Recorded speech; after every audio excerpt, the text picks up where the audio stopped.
Hello hello hello hello hello.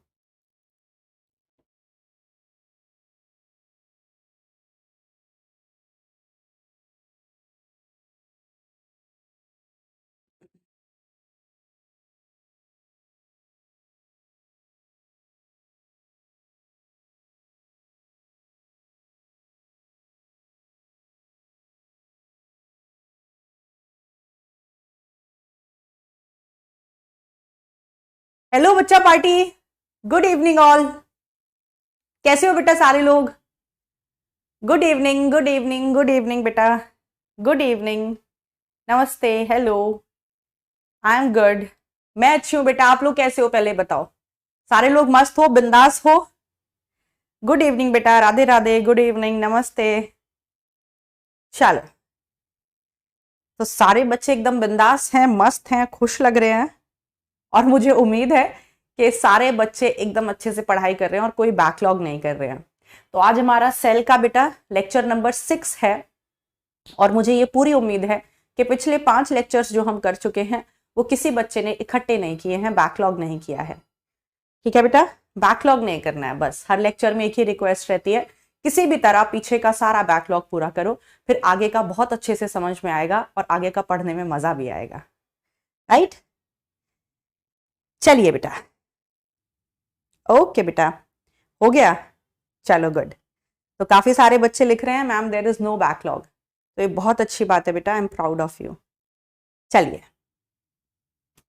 तो चलो मेरे बच्चों, पहले मैं फटाफट से रिकैपिचुलेट करती हूँ कि पिछली क्लास में हमने क्या किया था, फिर आज की क्लास को आगे बढ़ाते हैं। तो बेटा पिछली क्लास में हमने यूकैरियोटिक सेल को स्टार्ट कर दिया था और वहां हमने देखा था कि यूकैरियोटिक सेल के पास होती है सेल वॉल, लेकिन जरूरी नहीं है कि सारे यूकैरियोटिक सेल के पास सेल वॉल हो। जैसे एल्गी के पास होती है जिसमें सेल्यूलोज होता है, गैलेक्टिन्स होते हैं, मैनन्स होते हैं, कैल्शियम कार्बोनेट होता है। फंजाई के पास होती है जिसमें काइटिन होता है, और प्लांट्स के पास होती है जिसमें आपका सेल्यूलोज होता है, हेमीसेल्यूलोज होता है, पेक्टिन होते हैं और प्रोटीन्स होते हैं। तो हम ये डिस्कस कर रहे थे पिछली क्लास में कि प्लांट्स में जो सेल वॉल बनती है वो कैसे बनती है। तो उसी को आगे बढ़ाते हैं, आ जाओ। आज की क्लास में मैं आपको सेल वॉल समझाऊंगी, प्लाज्मा मेम्ब्रेन समझाऊंगी और साथ में एंडो मेम्ब्रेन सिस्टम भी हम लेते हैं। चलिए, तो पिछली क्लास में मैंने आपको समझाने की कोशिश करी थी कि जब एक प्लांट सेल डिवाइड करता है और डिवीजन के दौरान जब अल्टीमेटली उसका साइटोप्लाज्म डिवाइड करता है बेटा, तो क्या बनता था बीचों बीच? तो बीचों बीच फ्रैग्मोप्लास्ट बन जाता था, है ना। जब कोई प्लांट सेल डिवाइड करता है और वो 1 से 2 बनने वाला होता है तो सेल के बीचों बीच एक कॉम्प्लेक्स बन जाता है, जिस कॉम्प्लेक्स को हमने क्या कहा था? फ्रैग्मोप्लास्ट। और ये फ्रैग्मोप्लास्ट किसका कॉम्प्लेक्स था? गोल्जी बॉडी, एंडोप्लाज्मिक रेटिकुलम और माइक्रोट्यूब्यूल्स का। ये सारी चीजें मिलकर सेल के बीचों बीच एक ग्रुप बना लेते हैं जिसे फ्रैग्मोप्लास्ट कहते थे। और ये फ्रैग्मोप्लास्ट सेल के बीचों बीच क्या डाल देता था? Cell plate. और ये सेल प्लेट बाहर की तरफ ग्रो करती थी। फिर उसके बाद सेल प्लेट के दोनों साइड बना दी जाती थी primary cell wall. Cell plate के इस साइड भी और सेल प्लेट के इस साइड भी बना दी जाती थी प्राइमरी सेल वॉल। और इस तरह से ये एक प्लांट सेल अल्टीमेटली डिवाइड होकर हमें 2 प्लांट सेल देता था। राइट? 2 नए प्लांट सेल। और जिसे हम पहले सेल प्लेट कहते थे, अब वो क्या कहलाना शुरू हो जाएगी? Middle lamella. तो जो ये 2 नए नए ताजे ताजे प्लांट सेल बने हैं, इनके बीचों बीच जो लेयर है वो कौन सी होती है? मिडिल लैमेला, जो पहले सेल प्लेट थी। और इस मिडिल लैमेला का काम होता है इन दोनों नए प्लांट सेल्स को जोड़कर रखना। और इनके पास अभी जो ये ताजा ताजा सेल वॉल है, इस ताजा ताजा सेल वॉल को हम कहते हैं प्राइमरी सेल वॉल। ये मैंने आपको पिछली क्लास में बताया था कि जब एक प्लांट सेल डिवाइड करके 2 नए प्लांट सेल देता है तो वो जो नए नए ताजे ताजे प्लांट सेल हैं उनके पास केवल प्राइमरी सेल वॉल होती है, केवल प्राइमरी सेल वॉल। राइट? तो जो यंग प्लांट सेल्स होते हैं उनके पास केवल प्राइमरी सेल वॉल होती है। लेकिन जैसे जैसे धीरे धीरे प्लांट सेल मैच्योर होने लगता है, डिफरेंशिएट होने लगता है, काम करने लगता है, तो वो कुछ ऐसा दिखने लगता है। माने कि जब एक सेल, प्लांट सेल मैच्योर हो जाता है तो प्राइमरी सेल वॉल से अंदर की तरफ, प्राइमरी सेल वॉल से अंदर की तरफ चीजों का चढ़ना शुरू हो जाता है, जैसे पेक्टिन का चढ़ना, जैसे सुबेरिन का चढ़ना।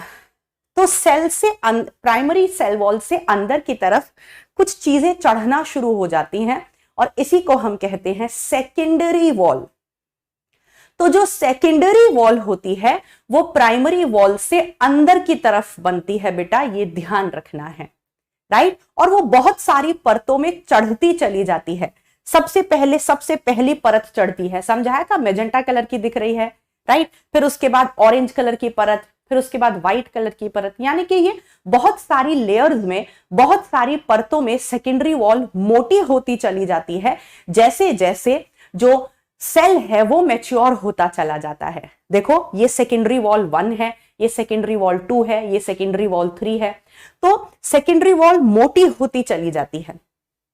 तो जो हमारा यंग प्लांट सेल होता है वो तो ऐसा दिखता है। यंग प्लांट सेल के पास केवल प्राइमरी सेल वॉल होती है, लेकिन जो मैच्योर प्लांट सेल होता है वो कुछ ऐसा दिखता है, जहां पर बाहर की तरफ प्राइमरी सेल वॉल है और अंदर की तरफ उसमें बहुत सारी परतें हैं जिन्हें हम बोलते हैं सेकेंडरी वॉल। और बीचों बीच ये मिडिल लैमेला है जो इन दोनों प्लांट सेल को जोड़े हुए है। तो पिछली क्लास में मैंने ये सब कुछ आपको समझाया था कि मिडिल लैमेला क्या होता है, प्राइमरी सेल वॉल क्या होती है और सेकेंडरी सेल वॉल क्या होती है, राइट बेटा। तो मुझे उम्मीद है आपको समझ में आ गया होगा। और मैंने ये भी बताया था कि जो मैच्योर प्लांट सेल होता है उसमें बीचों बीच एक बड़ा सा वैक्यूल होता है और न्यूक्लियस कहीं साइड में होता है। चलिए, तो इतनी बात हमें समझ में आ गई है बेटा, राइट। चल आगे चलते हैं।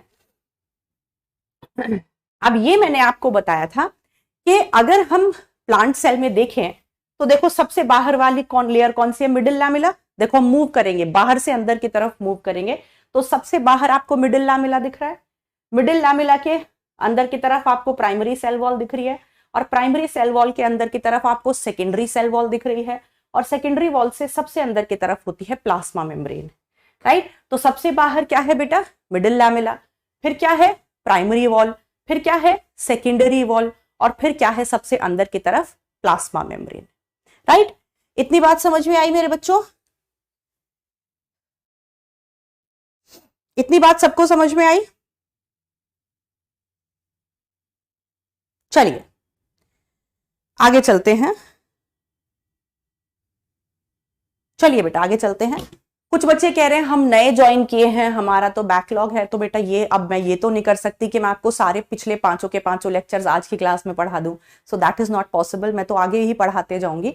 तो जितने भी नए बच्चे ज्वाइन कर रहे हैं बेटा, तो घबराओ मत, परेशान होने की जरूरत नहीं है। जो बच्चे नया ज्वाइन कर रहे हैं वो फटाफट से अपने सारे लेक्चर्स पीछे के कंप्लीट कर लो। ऐप के ऊपर हमारे सारे पुराने लेक्चर्स अवेलेबल है, उनको 2x स्पीड पे लगाओ और जल्दी से उसको खत्म करो, कैसे भी करके, किसी भी तरह करके। क्योंकि बेटा ये टीचर के लिए पॉसिबल नहीं होगा कि वो पिछले लेक्चर्स पढ़ाता रहे। ऐसे तो हर दिन एक नया बच्चा आएगा और क्या हर दिन नए बच्चे के हिसाब से हम पिछले लेक्चर्स पढ़ाते रहेंगे? पॉसिबल नहीं है ना बेटा, एक टीचर की बात भी समझो। तो जितने भी हर एक लेक्चर में मैं जानती हूँ नए बच्चे एंट्री लेते हैं, तो मेरा उन सारे बच्चों से ये रिक्वेस्ट है बेटा कि अपने पिछले लेक्चर जल्द से जल्द कंप्लीट कर लो ताकि आगे की जर्नी आपकी स्मूथ रहे। चलिए, तो ये तो पिछली क्लास का रिवीजन था। आज हम डिस्कस करते हैं कि प्राइमरी सेल वॉल और सेकेंडरी सेल वॉल में क्या डिफरेंस होता है। आ जाओ, एक एक करके पहले हम ध्यान से समझेंगे, सुनेंगे और फिर लिखेंगे। तो देखो बेटा, अभी मैंने आपको बताया जब एक सेल, प्लांट सेल डिवाइड होकर 2 नए प्लांट सेल बनाता है तो उसके पास केवल प्राइमरी सेल वॉल होती है। यानी कि जब प्लांट सेल एकदम यंग होता है तो उसके पास केवल प्राइमरी सेल वॉल होती है। लेकिन जैसे जैसे वो मैच्योर होने लगता है तो उसके पास सेकेंडरी वॉल डेवलप होना शुरू हो जाती है। तो सबसे पहला डिफरेंस क्या हुआ कि यंग प्लांट सेल्स जो होते हैं उनके पास केवल प्राइमरी सेल वॉल होती है और जो मैच्योर प्लांट सेल होते हैं उनके पास सेकेंडरी सेल वॉल होती है। यंग प्लांट सेल के पास सेकेंडरी सेल वॉल नहीं होती, पहला पॉइंट। दूसरा पॉइंट जो प्राइमरी सेल वॉल होती है वो पतली होती है, लेकिन जो सेकेंडरी सेल वॉल होती है वो काफी मोटी होती है, क्योंकि प्राइमरी सेल वॉल से अंदर की तरफ मटेरियल बहुत सारी लेयर्स में चढ़ता रहता है। तीसरा डिफरेंस बहुत इंपॉर्टेंट है, ये आता है कि जो प्राइमरी सेल वॉल होती है वो थोड़ी इलास्टिक होती है, और क्योंकि वो थोड़ी इलास्टिक होती है तो that is capable of growth. ये एनसीईआरटी की लाइन है कि प्राइमरी सेल वॉल जो है वो नेचर में इलास्टिक होती है, इसीलिए वो ग्रोथ के लिए कैपेबल होती है। मतलब जो यंग प्लांट सेल्स होते हैं वो तेजी से अपने साइज को खींच सकते हैं, वो तेजी से अपने साइज को बढ़ा सकते हैं, क्योंकि उनके पास प्राइमरी सेल वॉल होती है।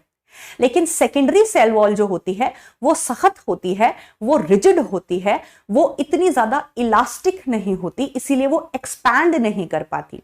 तो आपको ध्यान रखना है कि प्राइमरी सेल वॉल इलास्टिक होती है, इसीलिए वो खिंच पाती है, इसीलिए वो एक्सपैंड कर पाती है, और इसीलिए वो ग्रो कर पाती है। लेकिन सेकेंडरी सेल वॉल जो होती है वो सख्त होती है, रिजिड होती है, इसीलिए वो खिंच नहीं पाती।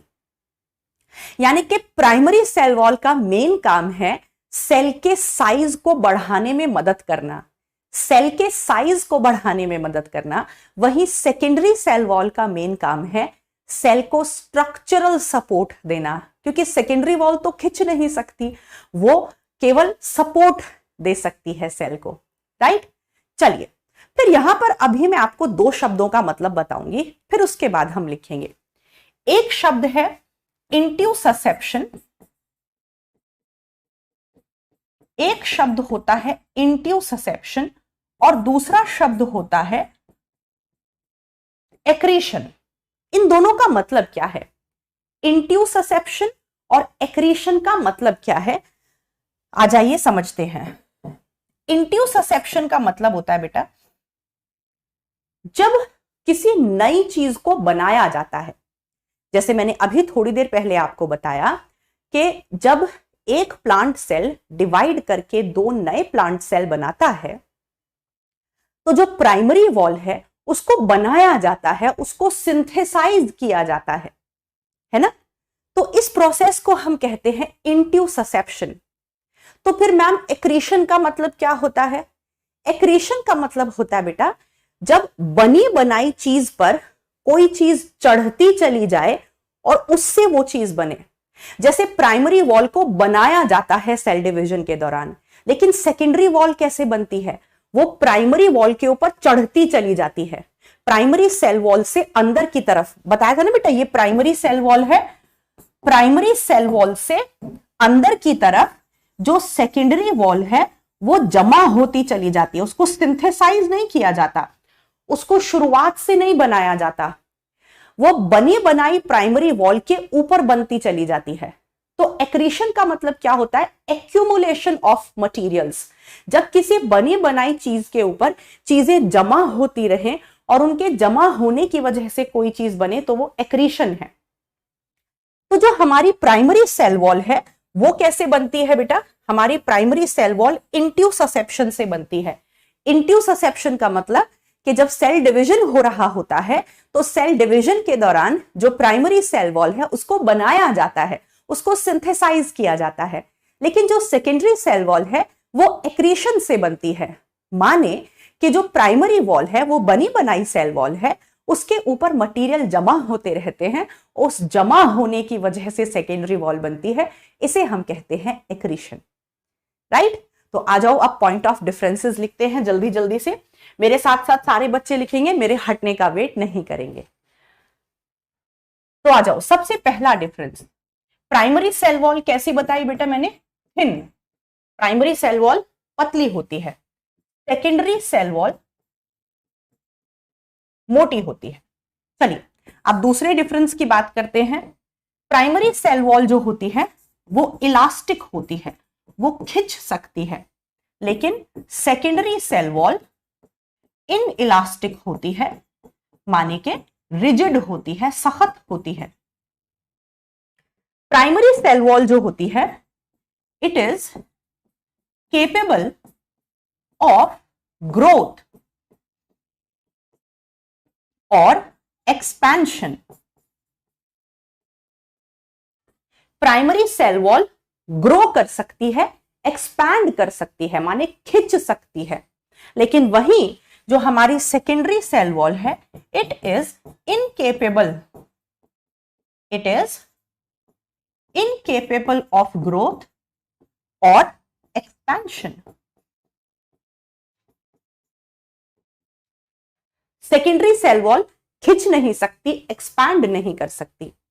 तो इसका मतलब प्राइमरी सेल वॉल का मेन फंक्शन क्या हुआ बेटा? तो इसका मतलब प्राइमरी सेल वॉल का मेन फंक्शन हुआ that it helps the cell to grow in size. It helps the cell to grow in size.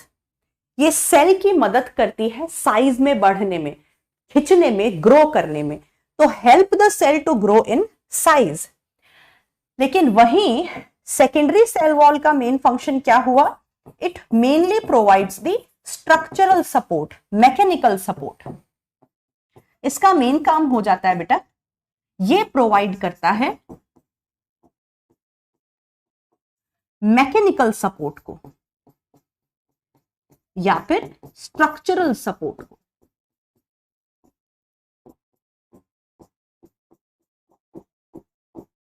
ठीक बेटा, इतनी बात समझ में आई? ठीक है, फटाफट से मेरे साथ निपटाओ, फिर आगे चलते हैं। ये वाली सेल वॉल पतली है, सेकेंडरी सेल वॉल मोटी है। ये खिंच सकती है, ये नहीं खिंच सकती। प्राइमरी सेल वॉल एक्सपैंड कर सकती है, ये नहीं कर सकती। यानी कि प्राइमरी सेल वॉल का काम होता है जो यंग प्लांट सेल्स होते हैं उनको साइज में खींचने का, उनको साइज में ग्रो करने का। लेकिन वही हमारी जो सेकेंडरी सेल वॉल होती है वो मेनली सेल को सपोर्ट देने का काम करती है। ओके, चलिए इतना लिख लिया बेटा, आगे चले। सबने लिख लिया बेटा, आगे चले। Done done done. ओके बेटा, ओके डन, एवरीवन डन। चलिए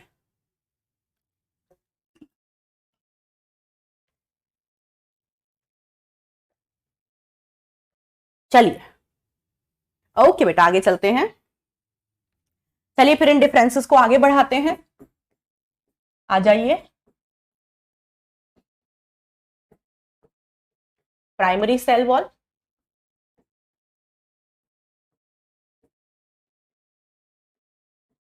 और secondary cell wall,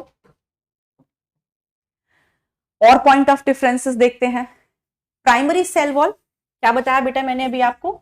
it is formed by, primary cell wall कैसे बन रही है? It is formed by accretion, oh sorry, it is formed by the process of accretion. ये accretion के process से बन रही है बेटा। लेकिन वहीं जो हमारी सेकेंडरी सेल वॉल है, इट इज फॉर्म्ड बाय, ये कैसे बन रही है? ये बन रही है, ओहो सॉरी उल्टा लिख दिया, इसे कैसे चलेगा? It is formed by intussusception, sorry बेटा उल्टा कैसे लिख दिया मैंने, ये तो गलती नहीं गलता था। Formed by accretion. ठीक है बेटा जी। तो इंट्यूससेप्शन का मतलब था जब कोई नई चीज बनाई जाती है, यानी कि formed by synthesis of materials. Synthesis का मतलब होता है बनाया जाना। Formed by synthesis of new materials. जब नए नए मटेरियल्स को बनाया जाता है तो उस प्रोसेस को हम इंट्यूससेप्शन कहते हैं। लेकिन एक्रीशन का मतलब क्या होता है? एक्रीशन का मतलब होता है accumulation of materials on primary wall। तो सेकेंडरी वॉल कैसे बनती है बेटा? जब प्राइमरी वॉल के ऊपर कुछ मटेरियल अंदर की तरफ आकर चढ़ने लगते हैं तो इस प्रोसेस को हम एक्रीशन कहते हैं। तो प्राइमरी वॉल बनती है इंट्यूससेप्शन से और सेकेंडरी वॉल बनती है एक्रीशन से। चलिए मैम, इतनी बात समझ आई। फिर और क्या हम पॉइंट ऑफ डिफरेंस जान सकते हैं मैम? प्राइमरी सेल वॉल बेटा present only in young cells, present in young cells, जो यंग प्लांट सेल्स होते हैं उनमें प्रेजेंट होती है क्या, प्राइमरी सेल वॉल। ठीक है बेटा, यंग प्लांट सेल्स में। अब यहां पे एक बहुत इंपॉर्टेंट पॉइंट लिखूंगी, प्राइमरी वॉल, ये देखना बेटा, ये आपको क्वेश्चंस में ये स्टेटमेंट मिलेगी, ध्यान से सुनो, देखो मैं क्या लिख रही हूं। Primary wall diminishes, primary wall गायब होने लगती है when plant cell matures, when plant cell matures. देखो कितनी प्यारी बात लिखी है, ध्यान से सुनना। जो प्राइमरी सेल वॉल होती है वो यंग प्लांट सेल्स के पास होती है, और जैसे जैसे यंग प्लांट सेल मैच्योर होने लगता है, प्राइमरी वॉल का अस्तित्व कहीं गायब होने लगता है। क्यों? क्योंकि प्राइमरी वॉल के अंदर की तरफ सेकेंडरी वॉल इतनी भारी मात्रा में बना दी जाती है, इतनी मोटी बना दी जाती है कि उसके सामने प्राइमरी वॉल कहीं गायब सी नजर आने लगती है। तो डिमिनिशेस का मतलब होता है, ये एनसीईआरटी की लाइन है बेटा, ये एनसीईआरटी की लाइन है, इंपॉर्टेंट है। तो डिमिनिशेस का मतलब होता है धुंधलाने लगती है, गायब होने लगती है। तो जब कोई प्लांट सेल मैच्योर होता है तो प्राइमरी सेल वॉल कहीं धुंधलाने लगती है, कहीं गायब होने लगती है, यानी कि वो सबसे चमकती हुई, सबसे अच्छी आपको कब दिखाई देगी, जब प्लांट सेल यंग होता है, राइट। लेकिन वही सेकेंडरी वॉल कहां देखने को मिलती है, प्रेजेंट इन मैच्योर सेल्स। ध्यान देना बेटा क्या लिख रही हूं, प्रेजेंट इन मैच्योर सेल्स या फिर डिफरेंशिएटेड सेल्स, या फिर हम उन्हें कह सकते हैं डिफरेंशिएटेड सेल्स। अब मैम ये नहीं हमें समझ में आया, ये हमें प्लीज समझाओ कि डिफरेंशिएटेड सेल का मतलब क्या है। देखो बेटा, जब प्लांट सेल धीरे धीरे मैच्योर होने लगता है तो वो डिफरेंशिएट हो जाता है। डिफरेंशिएट होने का मतलब होता है कि वो कुछ अपने कंधों पर जिम्मेदारी लेने के लिए तैयार हो जाता है। वो कहता है कि मुझे कुछ काम धंधा दो करने को, मैं जिम्मेदारी लूंगा, रिस्पॉन्सिबिलिटी लूंगा, मैं मैच्योर बनूंगा और मैं कुछ काम करूंगा। जैसे मैं फोटोसिंथेसिस का काम कर सकता हूं, जैसे मैं चीजों को स्टोर करने का काम कर सकता हूं। तो जब प्लांट सेल डिफरेंशिएट होने लगते हैं, माने कि वो मैच्योर होने लगते हैं, वो जिम्मेदारी निभाने को तैयार हो जाते हैं, तब हम कहते हैं कि एक प्लांट सेल मैच्योर हो गया है या फिर डिफरेंशिएट हो गया है, और उसी दौरान उस पर बनती है सेकेंडरी वॉल। तो secondary wall is present in mature cells और डिफरेंशिएटेड सेल्स। ठीक है बेटा, इतनी बात समझ आई। चलो अब देखो कहां कहां कौन से सेल्स में आपको प्राइमरी सेल वॉल देखने को मिलती है, मैं एग्जाम्पल लिख देती हूं। एग्जाम्पल है बेटा, एक तो मेरिस्टेमेटिक सेल्स में पूछेगा आपसे, वो ध्यान रखना, पूछेगा, ये सवाल आते हैं बेटा। मेरिस्टेमेटिक सेल्स में देखने को मिलता है आपको, और दूसरा पेरेन्काइमेटस सेल्स में। थोड़ा बहुत तो इनका नाम सुना ही होगा 9th क्लास में बेटा। मेरिस्टेमेटिक सेल्स जानते हो ना, ऐसे सेल्स जो तेजी से डिवाइड करते हैं, उनके पास केवल प्राइमरी वॉल होती है, उनके पास सेकेंडरी वॉल नहीं होती। बिल्कुल ऐसे ही जो पेरेन्काइमेटस सेल्स होते हैं, 9th क्लास में पढ़ा होगा ना, पेरेन्काइमा, कॉलनकाइमा, स्क्लेरेन्काइमा, है ना। तो जो पेरेन्काइमेटस सेल्स होते हैं उनके पास भी केवल प्राइमरी वॉल होती है। तो मैम सेकेंडरी वॉल कहां कहां होती है, हमें बताओ। सेकेंडरी वॉल कई जगहों पर होती है बेटा, अभी बता देते हैं आपको। सेकेंडरी वॉल आपकी कॉलनकाइमा में है, सुने सुने से नाम लग रहे होंगे ना थोड़े थोड़े, 9th क्लास में पढ़ते हैं ये। कॉलनकाइमा जो सेल्स होते हैं उनके पास सेकेंडरी वॉल होती है, अभी मैं बताऊंगी इसको आगे। स्क्लेरेन्काइमा के पास होती है सेकेंडरी वॉल। आपका जो जाइलम टिश्यू है उस पर सेकेंडरी वॉल होती है। जाइलम में आप जानते हो ना बेटा, वेसल्स होती हैं, ट्रैकीड्स होते हैं, इन सब के पास क्या होती है, सेकेंडरी वॉल होती है। ठीक है, पढ़ा होगा ना, वेसल्स, जाइलम में वेसल्स होती हैं, ट्रैकीड्स होती हैं जो पानी के कंडक्शन में हेल्प करती हैं, उनमें भी भारी मात्रा में सेकेंडरी वॉल प्रेजेंट होती है। ओके, तो इतना बताओ मेरे बच्चों, समझ आया? इतना मेरे प्यारे बच्चों को सबको समझ में आ गया? बोलो बेटा, आ गया समझ में? चलो, गुड है।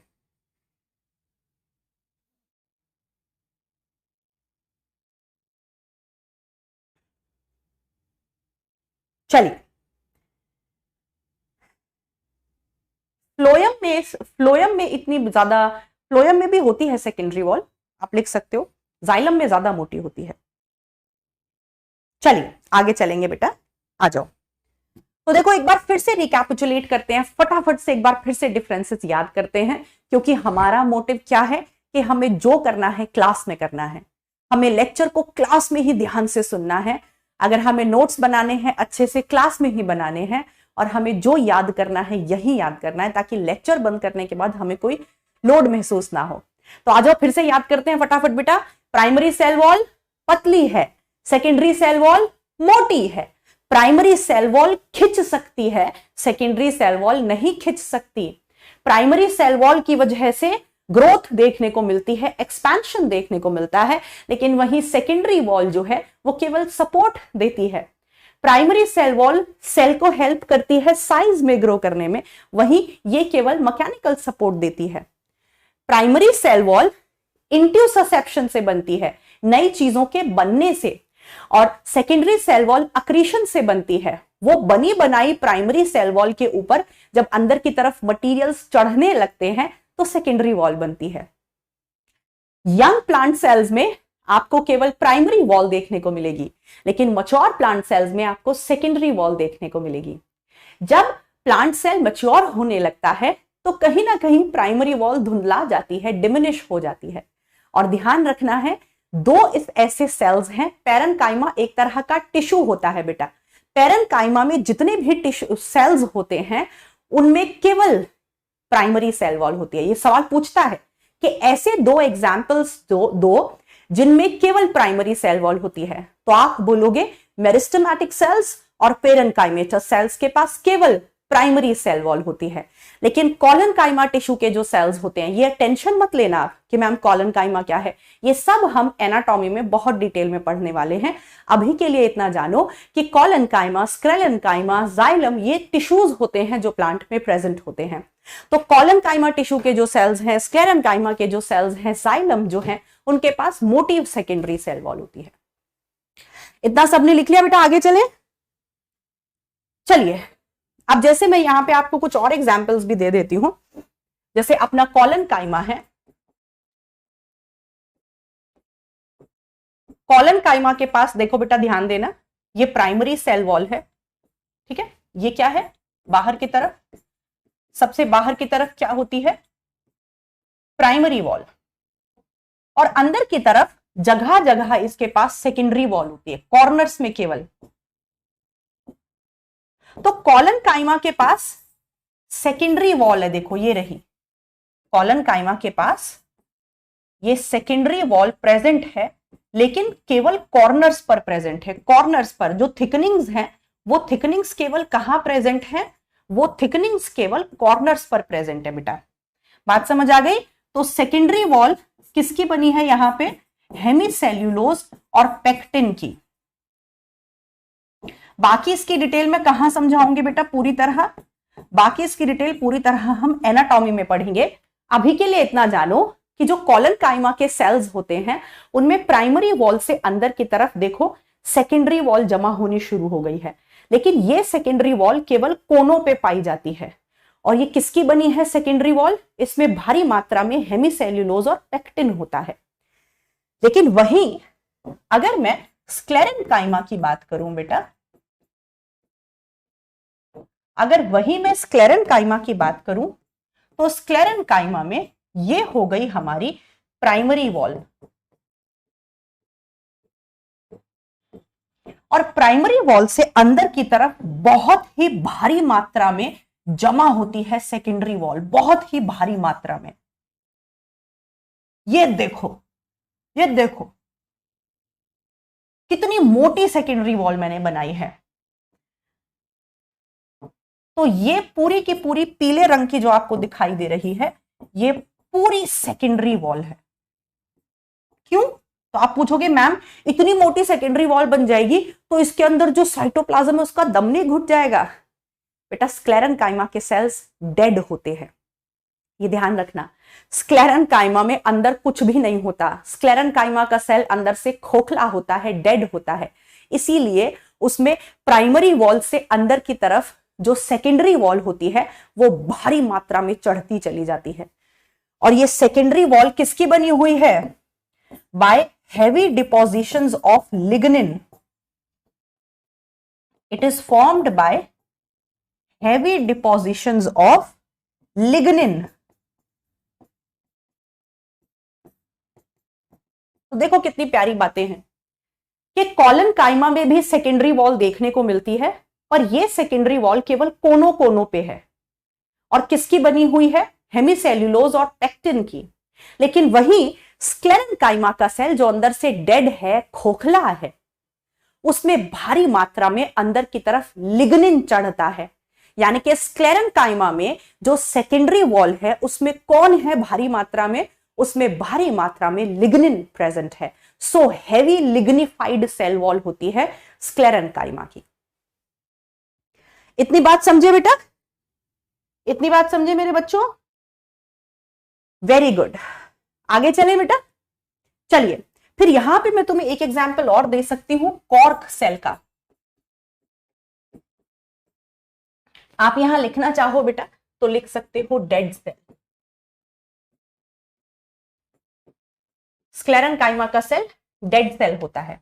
इसी तरह जो कॉर्क सेल होते हैं, कॉर्क सेल कहां देखने को मिलते हैं बेटा?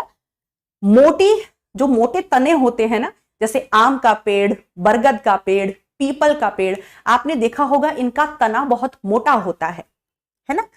तो ऐसे मोटे तने वाले जो पेड़ होते हैं इनमें बाहर की तरफ कुछ डेड सेल्स होते हैं जिन्हें हम कॉर्क सेल्स कहते हैं। तो कॉर्क सेल्स जो होते हैं बेटा जी, ये मरे हुए सेल्स हैं, ये डेड सेल्स हैं। और बेटा मेरे इनमें भी अंदर की तरफ भारी मात्रा में चढ़ी रहती है सेकेंडरी वॉल, क्योंकि ये भी अंदर से डेड है तो भारी मात्रा में सेकेंडरी वॉल होती है। और ये जो सेकेंडरी वॉल इनके पास है बेटा, ये सेकेंडरी वॉल सुबेरिन की बनी हुई है। सुबेरिन एक कैसा पदार्थ होता है? वैक्सी मटेरियल होता है। सुबेरिन एक वैक्सी मटेरियल होता है। तो देखो अलग अलग सेल्स में जो सेकेंडरी वॉल है वो अलग अलग कंपोनेंट्स की बनी हुई है। कॉलनकाइमा में सेकेंडरी वॉल में भारी मात्रा में हेमिसेल्यूलोज और पेक्टिन है। स्क्लेरेंकाइमा में सेकेंडरी वॉल में भारी मात्रा में लिग्निन है। और यहां पर भारी मात्रा में सुबेरिन है। यानी कि सेकेंडरी वॉल में ये सब कुछ हो सकता है, हेमिसेल्यूलोज, पेक्टिन, लिग्निन, सुबेरिन। ठीक है, बात समझ में आई? यानी कि जो सेकेंडरी वॉल है वो सुबेराइज्ड हो सकती है, वो लिग्निफाइड हो सकती है, उसमें हेमिसेल्यूलोज हो सकता है और उसमें पेक्टिन हो सकता है। बताओ मेरे बच्चों, इतनी बात समझ आई? वैक्सी का मतलब होता है बेटा ऐसा पदार्थ जिसका वैक्स मोम जैसा नेचर हो। जो मोम है वो कभी भी पानी को सोखता नहीं है ना, वो पानी को सोखता नहीं है, वो इम्परमिएबल टू वाटर होता है। मतलब मोम के अंदर कभी पानी नहीं जा सकता। ओके बेटा, बात समझ आ गई मेरे सारे बच्चों को? सारे बच्चों को बात समझ आ गई? ठीक है, चलिए चल। तो अभी हमने एक अच्छा सा टॉपिक खत्म किया। मुझे उम्मीद है आप सारे लोगों को बातें समझ में आ गई होंगी कि प्राइमरी सेल वॉल क्या है और सेकेंडरी सेल वॉल क्या है। हमें अच्छे से समझ में आ गया। सेकेंडरी सेल वॉल स्क्लेरेंकाइमा में है। ऐसी अगर मैं आपको देखो जाइलम का एग्जाम्पल बताना चाहूं, अगर मैं यहां पर एक जाइलम का एग्जाम्पल लूं तो जाइलम जो हमारा टिश्यू है उसके पास वेसल्स होती हैं बेटा और ट्रैकिड्स होते हैं। है ना, वेसल्स के पास, जाइलम के पास वेसल्स होते हैं जो इस तरह के सिलेंड्रिकल स्ट्रक्चर होते हैं, और ट्रेकिड्स होते हैं जो इस तरह के नुकीले स्ट्रक्चर्स होते हैं, है ना। ये किसमें हेल्प करते हैं? वेसल्स और ट्रेकिड्स जाइलम में पानी और मिनरल्स के कंडक्शन में हेल्प करते हैं। तो बेटा बताओ एक बात और बड़ी मजेदार, जाइलम में ये जो वेसल्स हैं और ये जो ट्रेकिड्स हैं ये भी मरे हुए हैं, ये भी अंदर से खोखले होते हैं, तो इनमें भी अंदर की तरफ भारी मात्रा में लिग्निन चढ़ा रहता है। ट्रेकिड्स में भी अंदर की तरफ भारी मात्रा में लिग्निन चढ़ा हुआ होता है। ये देखो मेरे बच्चों, तो यहां भी ट्रेकिड्स के पास भी जो सेकेंडरी वॉल है उसमें क्या है? लिग्निन है, और वेसल्स के पास भी जो अंदर की तरफ सेकेंडरी वॉल है उसमें लिग्निन है। ये 2 के ऊपर मैंने डिग्री का निशान लगाया, इसका मतलब होता है सेकेंडरी वॉल, यानी कि जो हमारे वेसल्स हैं, जो हमारे ट्रेकिड्स हैं, उनके पास भी भारी मात्रा में सेकेंडरी वॉल प्रेजेंट होती है अंदर की तरफ, और वो किसकी बनी हुई होती है? लिग्निन की। तो जाइलम में जो वेसल्स हैं, जो ट्रेकिड्स हैं, उनमें भी सेल वॉल बहुत मोटी होती है क्योंकि उसमें भारी मात्रा में लिग्निन की जमा हुआ होता है। ऐसे ही स्क्लेरेनकाइमा में भारी मात्रा में अंदर की तरफ लिग्निन जमा हुआ होता है, कॉलनकाइमा में हेमिसेल्यूलोज और पेक्टिन होता है, और वही कॉर्क सेल्स में सुबेरिन होता है। बात समझ आ गई बेटा मेरे सबको? इतनी, मेरे सारे प्यारे प्यारे बच्चों को इतनी बात समझ में आ गई सबको? चलिए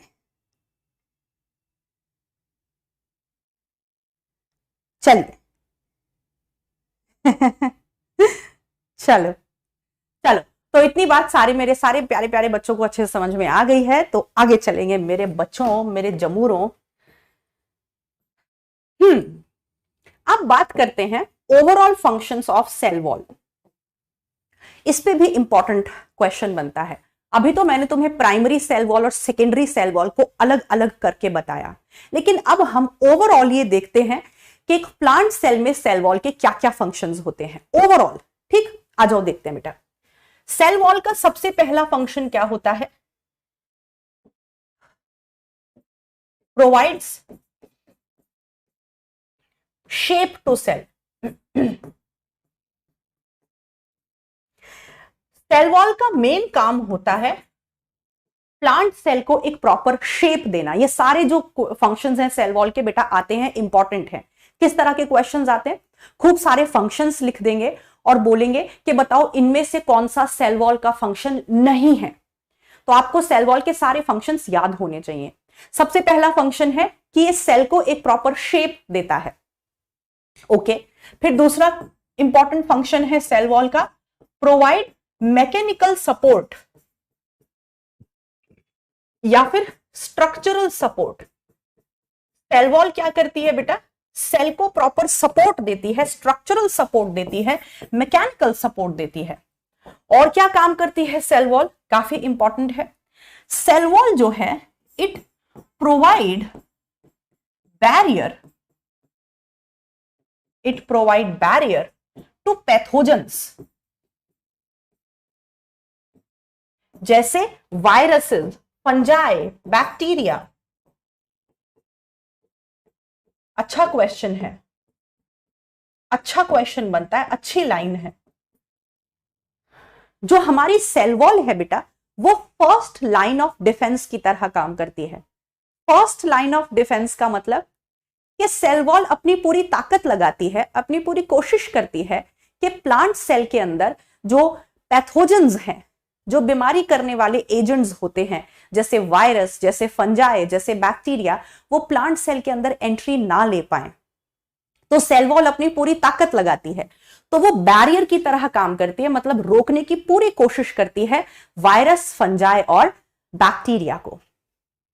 फिर नेक्स्ट, इट प्रोवाइड बैरियर,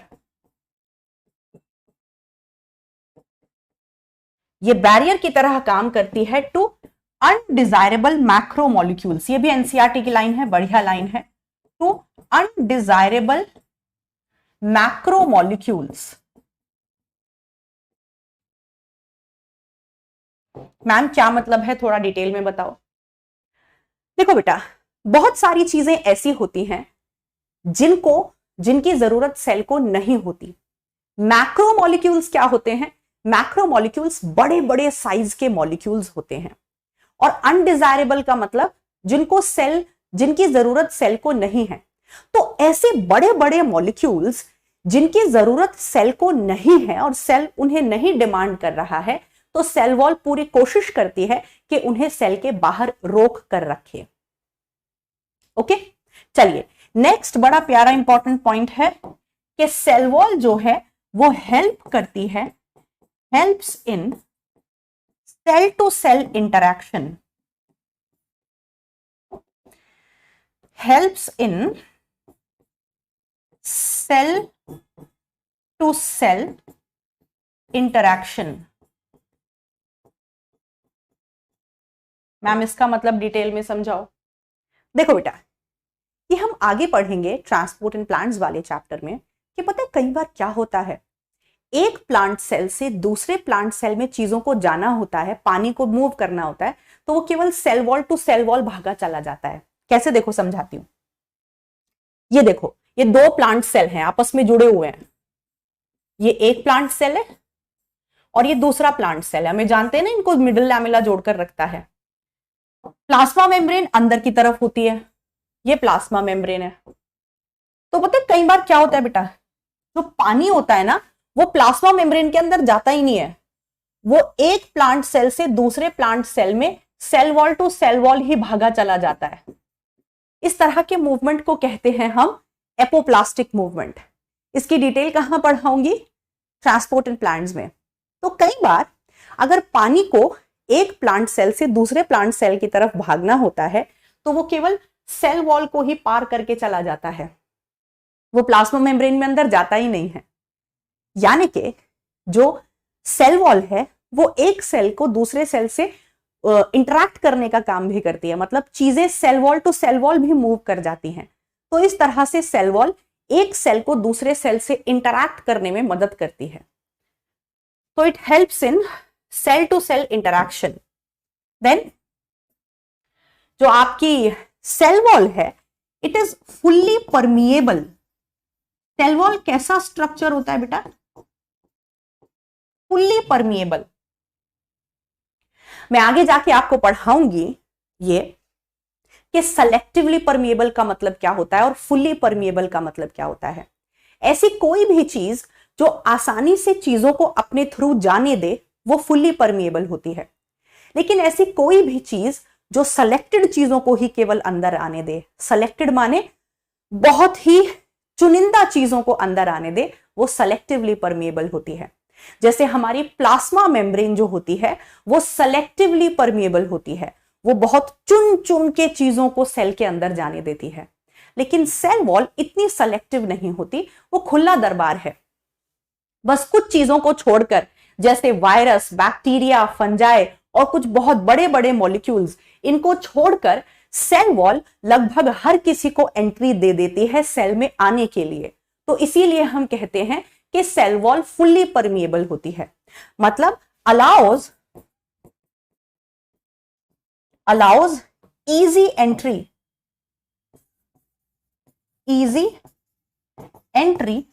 और exit into or from the cell, into or from the cell। क्या मतलब हुआ कि सेल फुल्ली परमिएबल होती है, सेल वॉल सॉरी, माने वो चीजों को सेल के अंदर भी आराम से एंट्री दे देती है, और अगर किसी चीज को सेल से बाहर एग्जिट करनी है तो उसे आसानी से जाने देती है। और ये तो हम जानते ही हैं, ये तो मैं आपको कब से बता चुकी हूं कि सेल वॉल एक डेड लेयर होती है, एक मरी हुई लेयर होती है। ये मैंने आपको बिल्कुल पहले ही लेक्चर में बताया था कि सेल में और जितनी भी चीजें होती हैं, plasma membrane, cytoplasm, cell organelles, nucleus, ये सारी लिविंग चीजें होती हैं, जिंदा चीजें होती हैं, लेकिन सेल वॉल एक डेड लेयर होती है। तो ये सारी बातें हमें सेल वॉल के फंक्शंस के बारे में बेटा ध्यान रखनी है। याद रहेगा, सेल वॉल का काम है सेल को एक प्रॉपर शेप देना, उसे सपोर्ट देना, उसे वायरस, बैक्टीरिया, फंजाई, इन सब चीजों से बचाना, बड़े बड़े मॉलिक्यूल्स जिनकी सेल को जरूरत नहीं है उनको दूर रखना, और बहुत आसानी से चीजों को सेल के अंदर जाने देना और बाहर भी जाने देना। ये सारे काम सेल वॉल के हैं। बताओ बेटा, बात समझ आ गई मेरे सारे प्यारे बच्चों को?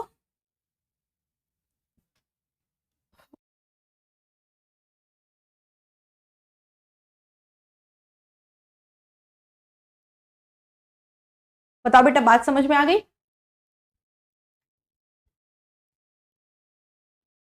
चलिए, लिख लिया सबने? चलो बेटा आगे चलेंगे, फिर इसके डाउट्स भी देखेंगे हम अभी।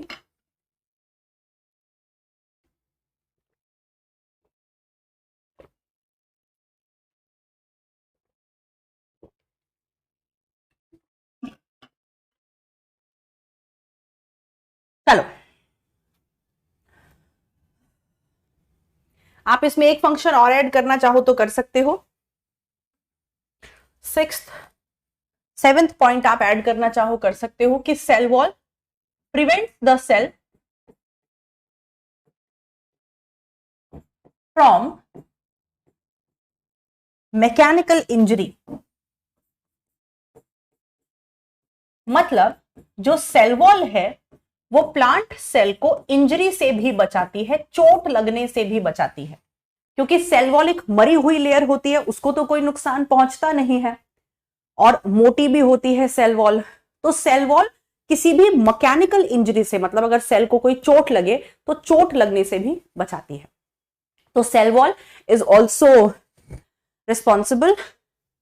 और दूसरा, प्रिवेंट सेल फ्रॉम बर्स्टिंग। ये मैं तुम्हें वहां भी लिखा चुकी हूं, बैक्टीरिया वाले पार्ट में भी, सेल को फटने से भी बचाती है। Prevent cell from bursting. तो जितने भी सेल वॉल के फंक्शन हो सकते हैं मैंने सब आपको लिखा दिए हैं, सब बता दिए। ठीक है बेटा, इतनी बात समझ में आ गई? तो चलिए, हमने सेल वॉल के बारे में जितना हमें जानना था, जितना नीट पॉइंट ऑफ व्यू से और आपके एग्जाम पॉइंट ऑफ व्यू से जरूरी है, वो सब मैंने बता दिया। ना तो स्कूल एग्जाम में इससे बाहर कुछ भी आने वाला है, और ना नीट में, इतना बहुत है। पढ़ने के लिए कुछ बच्चों को पूरे साल ये टेंशन रहती है कि मैम हम पढ़ाई कैसे करें। कुछ नहीं करना बेटा, बहुत आसान है पढ़ना, बहुत आसान। हर दिन कभी भी अपने लेक्चर मिस मत करो, उन्हें इकट्ठा मत करो, बैकलॉग मत बनाओ।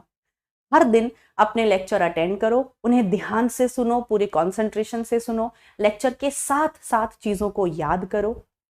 एनसीईआरटी अपनी रीड करो, ये जो नोट्स आपको दिए जाते हैं ये पढ़ो, अपनी डीपीपीज सॉल्व करो, टेस्ट दो। और अगर आपको कोई एक्स्ट्रा बुक लेनी है तो पीडब्ल्यू के मॉड्यूल्स हैं, साथ में एक बड़ी अच्छी किताब आती है एमटीजी की, एनसीईआरटी एग्जाम्पलर, उससे एक्स्ट्रा क्वेश्चन सॉल्व करो। अगर इतना कर लोगे तो तुम्हें सेलेक्ट होने से कोई नहीं रोक सकता।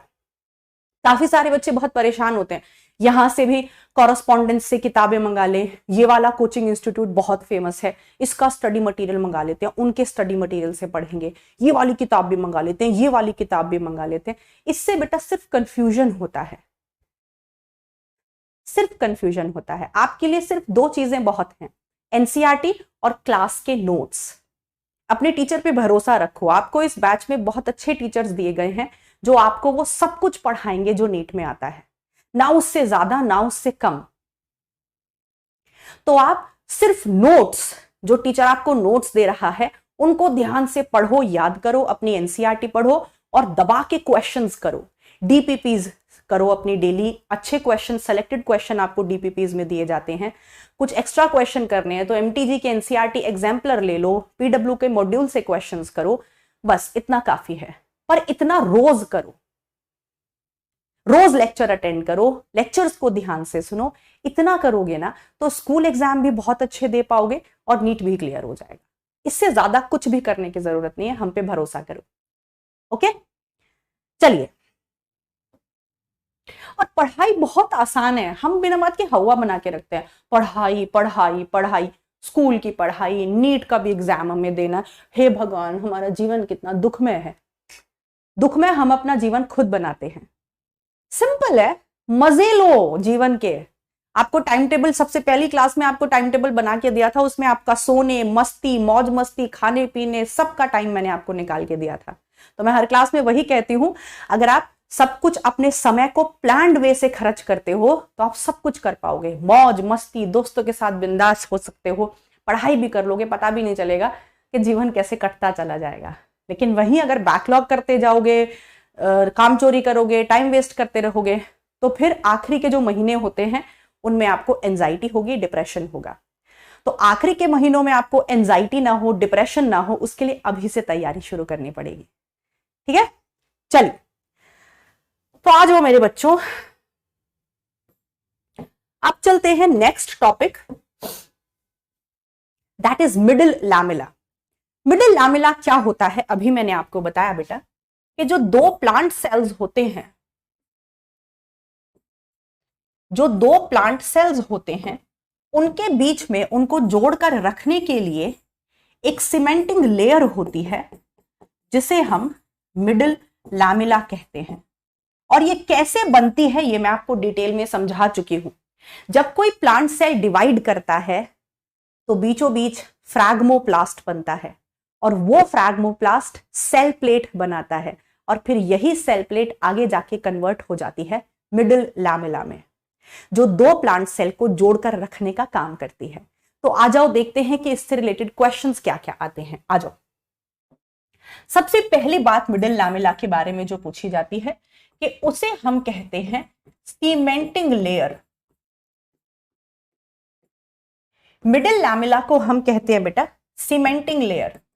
That means connect the two plant cells together.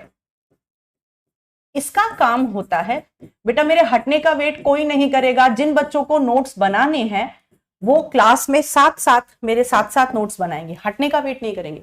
जब मैं लिख रही होंगी तो मेरे साथ साथ लिखोगे। तो हम मिडिल लैमेला को क्या कहते हैं? सीमेंटिंग लेयर, दो प्लांट सेल को जोड़ने का काम करती है। दूसरा सवाल इसके बारे में पूछा जाता है कि ये बहुत मोटी लेयर नहीं होती है, ये थिन होती है। ऐसा नहीं है कि दो प्लांट सेल के बीच में ये बहुत मोटी लेयर होती है, नहीं, ये पतली सी लेयर होती है। तीसरी चीज इसके बारे में सवाल पूछा जाता है कि इसका नेचर कैसा होता है, तो आप बोलोगे इसका नेचर अमोर्फस होता है। अमोर्फस मतलब पाउडर जैसा सा, पाउडरी सब्सटेंस होता है ये, और ये चिपचिपा पदार्थ होता है। मिडिल लैमेला थोड़ी चिपचिपी होती है, स्टिकी होती है, ताकि वो दो प्लांट सेल्स को एक साथ जोड़कर रख सके। फिर इसके बारे में पूछा जाता है सवाल इसके कॉम्पोजिशन पर, माने कि मिडिल लैमेला के अंदर होता क्या है। तो मिडिल लैमेला के अंदर बेटा दो चीजें होती हैं, ये बहुत इंपॉर्टेंट क्वेश्चन बनता है। पहला, इसके अंदर होता है कैल्शियम पेक्टेट, और दूसरा इसके अंदर होता है मैग्नीशियम पेक्टेट।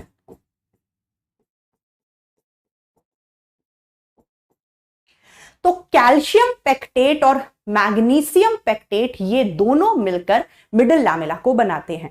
कैल्शियम और मैग्नीशियम तो आप सब जानते हो मिनरल एलिमेंट्स होते हैं। पेक्टेट क्या होता है? पेक्टिन, पेक्टिन से पेक्टेट बना। पेक्टिन क्या होता है? एक सख्त सब्सटेंस होता है, एक हार्ड सब्सटेंस होता है। बात समझ में आ गई? तो बस यही सवाल मिडिल लैमेला के बारे में पूछे जाते हैं। मिडिल लैमेला दो प्लांट सेल को जोड़कर रखने का काम करता है, सीमेंटिंग लेयर होती है, वो एक पतली सी लेयर होती है, वो नेचर में अमॉर्फस होती है, पाउडरी सी होती है, स्टिकी होती है। मिडिल लैमेला में कैल्शियम पेक्टेट और मैग्नीशियम पेक्टेट पाया जाता है। इससे बाहर मिडिल लैमेला के बारे में आपसे कुछ नहीं पूछेगा। क्लियर बेटा? लिख लिया मेरे सारे बच्चों ने?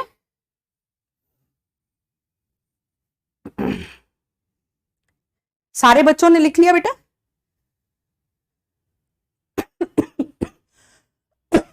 सोनम पूछ रही है कि मैम सेल वॉल अगर फुल्ली परमिएबल होती है तो मैक्रो मॉलिक्यूल्स को क्यों एंटर नहीं करने देती? नहीं बेटा, फुल्ली परमिएबल का मतलब ये नहीं है कि जो खराब चीजें हैं सेल के लिए वो उन्हें भी जाने दे, नहीं, उन्हें नहीं जाने देती। बाकी फुली परमेबल का मतलब है कि बहुत चुन चुन कर नहीं भेजती है। जो चीजें सेल के लिए नुकसानदायक नहीं है उनमें उनको वो चुनती नहीं है, उनको सबको जाने देती है। लेकिन प्लाज्मा मेम्ब्रेन उसमें भी चीजों को चुनती है। चलिए, चलो बेटा, इतनी बात मिडिल लैमेला के बारे में आप लोग ध्यान रखोगे।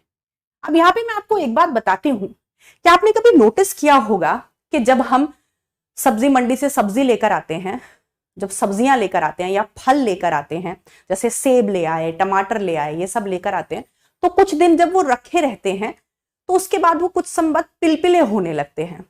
तो वो पिलपिले क्यों होने लगते हैं? क्योंकि उनका जो उनके फलों में जो मिडिल लैमेला है, जो पेक्टेट है, कैल्शियम पेक्टेट है, वो धीरे धीरे डिग्रेड होने लगता है। और जब वो पेक्टेट डिग्रेड होने लगता है फलों में और सब्जियों में, तो फिर वो पिलपिली पड़ने लगती हैं। तो आप चाहो तो ये पॉइंट लिख सकते हो, कई बार अच्छा क्वेश्चन बन जाता है कि जो फ्रूट्स हैं वो डिग्रेड क्यों होते हैं, व्हाई दे डिग्रेड। डिग्रेड का मतलब होता है वो क्यों कुछ समय बाद पिलपिले पड़ने लगते हैं, वो क्यों सॉफ्ट हो जाते हैं, व्हाई दे डिग्रेड, वो सॉफ्ट क्यों हो जाते हैं। तो वो सॉफ्ट इसलिए हो जाते हैं बिकॉज देयर मिडिल लैमेला, क्योंकि उनके सेल्स में जो मिडिल लैमेला है, जो पेक्टेट है, वो डिग्रेड करने लगता है। मतलब जब फल एकदम ताजे होते हैं फल, जब उन्हें पेड़ से हम तोड़ते हैं तो उनमें जो मिडिल लैमेला है उसके अंदर जो पेक्टेट है वो एकदम रिजिड होता है, सख्त होता है, जिससे फल भी सख्त रहता है, हार्ड रहता है। लेकिन धीरे धीरे वो जो पेक्टेट है वो खराब होने लगता है, तो जो फल है वो भी पिलपिला पड़ने लगता है। राइट? ठीक है मेरे बच्चों, इतना लिख लिया, आगे चले। चलिए, मिडिल लैमेला के बाद फिर हम बात करते हैं पिट्स की। अब ये पिट्स क्या होते हैं? देखो बेटा, जब अभी हमने बताया प्राइमरी वॉल से अंदर की तरफ जब सेकेंडरी वॉल भारी मात्रा में चढ़ रही होती है, बन रही होती है, तो कुछ ऐसे एरियाज रह जाते हैं जहां सेकेंडरी वॉल नहीं डिपॉजिट होती। तो वो एरियाज थोड़े पतले पतले रह जाते हैं, यानी कि उन एरियाज में केवल प्राइमरी वॉल होती है, सेकेंडरी वॉल नहीं होती, और ऐसे एरियाज को हम कहते हैं पिट्स। तो पिट्स क्या है, आ जाओ जानते हैं। That during secondary wall formation, during secondary wall formation, जब सेकेंडरी वॉल बन रही होती है बेटा, जब सेकेंडरी वॉल बन रही होती है, then there are some areas, there are some areas where secondary wall depositions are absent.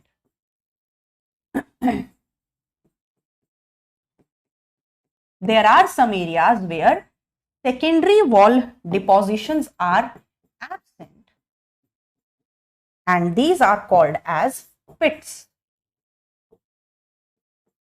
And these are called as pits. तो जब प्राइमरी वॉल से अंदर की तरफ सेकेंडरी वॉल बन रही होती है तो कुछ कुछ छोटे छोटे एरियाज ऐसे होते हैं जहां सेकेंडरी वॉल जमा नहीं होती है, और ऐसे ही एरियाज को हम पिट्स कहते हैं। तो आप कहोगे पिट्स के बारे में क्या सवाल पूछा जाता है? तो आप कहोगे पिट्स जो हैं, these are unthickened areas.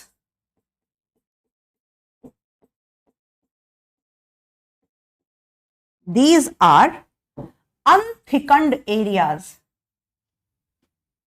Unthickened areas मतलब ऐसे एरिया जो मोटे नहीं हुए हैं। Unthickened areas where secondary wall is absent. Where secondary wall is absent. ठीक है, और इनका काम क्या होता है? Function, they help in conduction. Xylem में जो आपके वेसल्स होते हैं, जो ट्रेकिड्स होते हैं, उनमें भर भर के पिट्स होते हैं और वो कंडक्शन में हेल्प करते हैं। सॉरी बेटा, फंक्शन क्या हो गया बेटा जी? फंक्शन हो गया दे हेल्प इन कंडक्शन।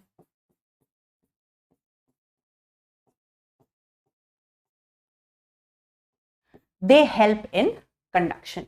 तो पिट्स के बारे में इतना ही सवाल मैक्सिमम नीट में पूछेगा। पहले पिट्स को बहुत डिटेल में पढ़ाते थे कि पिट्स बॉर्डर्ड हो सकते हैं, सिंपल हो सकते हैं, उनमें अलग अलग तरह की थिकनिंग्स हो सकते हैं, सब सवाल नहीं आते अब। तो मैंने आपको सिंपल कहानी बताई है, इतना ही आपके स्कूल में पूछेंगे और इतना ही नीट में पूछेंगे कि पिट्स ऐसे एरियाज हैं जहां पर सेकेंडरी वॉल डिपोजिशंस एब्सेंट हैं, और ये अनथिकन्ड एरियाज हैं जो मोटे नहीं हुए हैं, जहां सेकेंडरी वॉल नहीं है। ये भर भर के आपके वेसल्स में, ट्रेकीड्स में, स्क्लेरेंकाइमा में पाए जाते हैं और इनका काम होता है कंडक्शन करने का। बस इतना ही पिट्स के बारे में पूछा जाता है। ओके, क्लियर है मेरे बच्चों? क्लियर है सबको? डन? चलिए, ओके ओके बेटा, तो हम आगे चल सकते हैं बेटा। विद्याशा पूछ रही है या पूछ रहा है, जो भी है, कि अगर मिडिल लैमेला अमॉर्फस होगा, पाउडरी होगा, तो वो चिपचिपा कैसे हो सकता है? नहीं बेटा, होता है। उसका नेचर थोड़ा थोड़ा अमॉर्फस होता है, बट वो दो सेल्स को चिपकाने का काम करता है। चलो बेटा, पोल अभी देंगे बेटा, टेंशन मत लो, बस अभी पोल का ही टाइम आने वाला है। एक टॉपिक और पढ़ा दें, प्लास्मोडेस्माटा। प्लास्मोडेस्माटा के बाद फिर हम दो पोल्स करेंगे। आ जाओ अब समझते हैं प्लास्मोडेस्माटा क्या है। ऐसे समझो, ध्यान से सुनना जो भी मैं बोलूंगी, सारी बातें ऐसे समझो कि ये दो प्लांट सेल्स हैं, राइट? ये दो प्लांट सेल हैं और इन दो प्लांट सेल को मुझे जोड़ना है, लेकिन मुझे इन्हें अंदर अंदर से जोड़ना है। माने कि मिडिल लैमेला ने तो क्या किया था? मिडिल लैमेला ने बस दो प्लांट सेल को बाहर से जोड़ा था। ये एक प्लांट सेल, एक ये प्लांट सेल, इन दोनों को चिपका दिया था आपस में। तो मिडिल लैमेला ने तो इनको केवल बाहर से जोड़ा था। लेकिन मैं चाहती हूं कि ये वाला जो प्लांट सेल है, इसका जो अंदर का पूरा माल मसाला है, यानी कि इसका जो प्रोटोप्लाज्म है, जो साइटोप्लाज्म है, वो इसके साइटोप्लाज्म से कनेक्ट हो जाए। यानी कि इसके इस वाले प्लांट सेल का अंदर का जो माल मसाला है, वो इस वाले प्लांट सेल के अंदर के माल मसाले से जुड़ जाए, कनेक्ट हो जाए। तो मैं क्या करूं? तो मैं इनके अंदर अंदर एक सुरंग डाल देती हूं। जैसे पहाड़ों के बीच में सुरंगें नहीं बनी होती, तो सुरंग क्या करती है सॉरी, तो सुरंग, टनल क्या करती है? एक पहाड़ को दूसरे पहाड़ से जोड़ देती है। ऐसे ही सेल के अंदर से एक ब्रिज लाइक स्ट्रक्चर बनाओ, और वो जो ब्रिज लाइक स्ट्रक्चर होता है, वो एक प्लांट सेल को दूसरे प्लांट सेल के साइटोप्लाज्म से जोड़ देता है। तो दो प्लांट सेल्स के बीच में ये जो ब्रिज लाइक स्ट्रक्चर होता है, ये ब्रिज लाइक स्ट्रक्चर को हम कहते हैं प्लास्मोडेस्माटा। अब ध्यान से सुनना, अभी मैं सारे डायग्राम बना के समझाऊंगी, अभी अपने दिमाग में इमेजिन करो। हमें अपनी क्रिएटिविटी भी यूज करनी चाहिए बेटा। पता है, हमें कभी भी, आजकल तो जैसे सब कुछ नेट पे अवेलेबल है, आपको कोई दिमाग में सवाल आ रहा है, आप मोबाइल में खोल के देख लेते हो, यूट्यूब, गूगल, दुनिया भर के टीचर्स यूट्यूब पे पढ़ा रहे हैं, उनका कंटेंट देख लेते हो। लेकिन पता है, हम अपने टाइम में ना खुद का दिमाग लगाते थे, अपने दिमाग की इमेजिनेशन, अपने दिमाग की क्रिएटिविटी को यूज करते थे। अगर आप बहुत ज्यादा अपने टीचर पर निर्भर हो जाते हो हर एक चीज के लिए, तो आपकी खुद की इमेजिनेशन और क्रिएटिविटी किल हो जाती है। ध्यान रखना बेटा। तो अपना दिमाग हमेशा लगाना है, अपने दिमाग की इमेजिनेशन और क्रिएटिविटी को जिंदा रखना है। आजकल बहुत स्पून फीडिंग हो रही है, हमारे टाइम पे इतनी स्पून फीडिंग नहीं होती। मैं आपको बैच में सब कुछ बता दूंगी, आपको सवाल भी कराऊंगी, सारे कॉन्सेप्ट भी बता दूंगी, पर आपको अपना दिमाग यूज करना भी सीखना है। तो इमेजिन करो कि दो प्लांट सेल हैं और दो प्लांट सेल में आपने एक पाइप डाल दिया मोटा सा दोनों के बीच में, और वो एक मोटा सा पाइप इन दोनों के पानियों को जोड़ रहा है। इस सेल के अंदर क्या भरा हुआ है? Cytoplasm, protoplasm. तो इस सेल का प्रोटोप्लाज्म इस सेल के प्रोटोप्लाज्म से जुड़ा हुआ है एक पाइप से, और उस पाइप का नाम है प्लास्मोडेस्माटा। और वो पाइप क्या करता है बेटा? ये पाइप को बनाता कौन है? भाई एक ट्यूब जैसा स्ट्रक्चर, एक पाइप जैसा स्ट्रक्चर है जो दो प्लांट सेल को जोड़ रहा है, तो इसे बनाता कौन है सेल के अंदर? इसे बनाता है, ध्यान से सुनना, इसे बनाता है एंडोप्लाज्मिक रेटिकुलम। आप सब ये जानते हो, बुद्धू से बुद्धू बच्चा भी ये जानता है कि एंडोप्लाज्मिक रेटिकुलम एक, कोई बुद्धू नहीं होता। पहली बात तो ये हम टैग लगाते हैं कि ये बच्चा बुद्धू है, ये बच्चा होशियार है। कोई भी बुद्धू नहीं होता। सारे बच्चे अपने अपने तरीके से यूनिक होते हैं। तो अपने आप पे भरोसा रखो, आपको जो चीज आती है बहुत अच्छा, जो नहीं आती वो सीखनी है। तो सेल के अंदर एक सेल ऑर्गेनेली होती है एंडोप्लाज्मिक रेटिकुलम।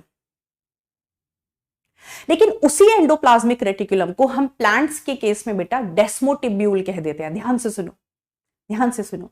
एंडोप्लाज्मिक रेटिकुलम एक सेल ऑर्गेनेली होती है, और उसी सेल ऑर्गेनेली को प्लांट्स के केस में हम डेस्मोटिब्यूल कह देते हैं। तो बोलते हैं एंडोप्लाज्मिक रेटिकुलम पाइप जैसे स्ट्रक्चर बनाता है।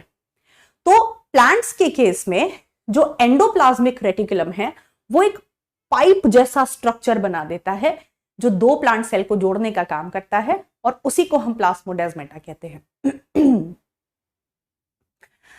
तो प्लास्मोडेस्माटा क्या करता है? एक प्लांट सेल की सारी परतों को भेदता हुआ दूसरे प्लांट सेल में घुस जाता है। कैसे? अभी बताती हूं, आ जाओ। सबसे पहले तो डेफिनेशन लिखते हैं, प्लास्मोडेस्माटा होता क्या है। Plasmodesmata is a bridge like structure. पहले डेफिनेशन लिखते हैं, फिर आपको समझाती हूं पूरा। It is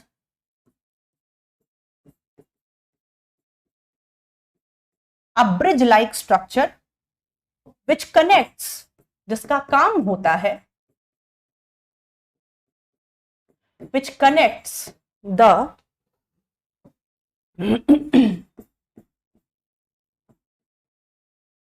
which connects the protoplasm of one cell with other plant cell। तो प्लास्मोडेस्माटा एक ब्रिज जैसा स्ट्रक्चर होता है जो एक प्लांट सेल के प्रोटोप्लाज्म को, मतलब एक सेल के अंदर जितना भी माल मसाला होता है, जो लिविंग मैटर है, मैं आपको पहले लेक्चर में डिटेल में समझा चुकी हूं व्हाट इज प्रोटोप्लाज्म। तो एक सेल के प्रोटोप्लाज्म को दूसरे सेल के प्रोटोप्लाज्म से जोड़ देता है।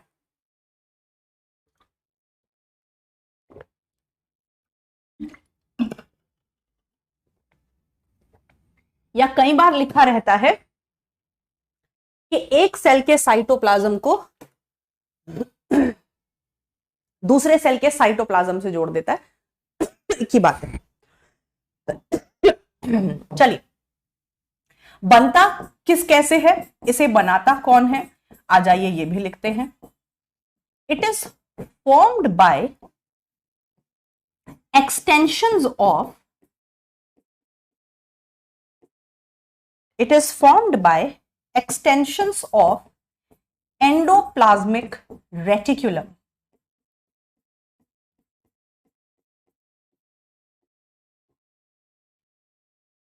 एंडोप्लाज्मिक रेटिकुलम को ही क्या बोलते हैं प्लांट्स में? Called as desmotubules. Called as desmotubules in plants. तो प्लांट्स के केस में एंडोप्लाज्मिक रेटिकुलम को ही हम डेस्मोटिब्यूल कह देते हैं। तो जो डेस्मोटिब्यूल है वो खिंचकर, एक्सटेंड होकर एक पाइप जैसा, एक ब्रिज जैसा स्ट्रक्चर बना लेती हैं, जिसे हम प्लास्मोडेस्माटा कहते हैं। इतनी बात समझ आई बेटा? बोलो, इतनी बात सबको समझ में आई? एक सेकंड दो बेटा, मैं एक सेकंड आती हूं।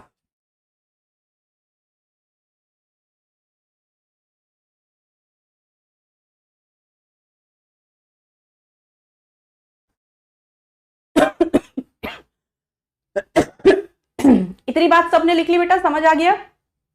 चलो आगे चलते हैं। अब देखो होता क्या है, ध्यान से देखना।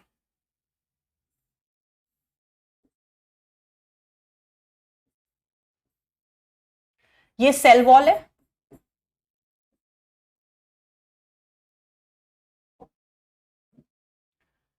सेल वॉल के अंदर ये प्लाज्मा मेम्ब्रेन है, और प्लाज्मा मेम्ब्रेन के अंदर ये है डेस्मोटिब्यूल एंडोप्लाज्मिक रेटिकुलम, जिसने ये पाइप जैसा स्ट्रक्चर बना दिया। ये बीच में अपना मिडल लैमेला है, ये बीच में अपना मिडल लैमेला है बेटा, ठीक। और फिर ये दूसरा प्लांट सेल है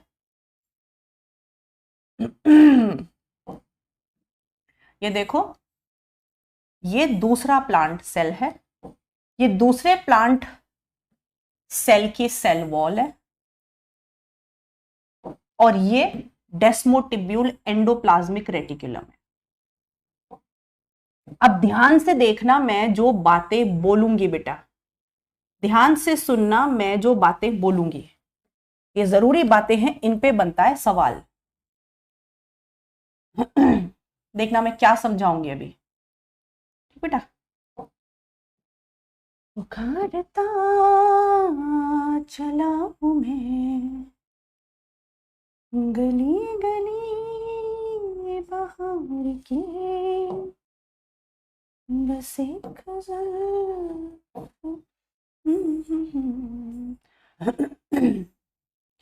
बस एक निगाह प्यार की, पुकारता चला हूं मैं।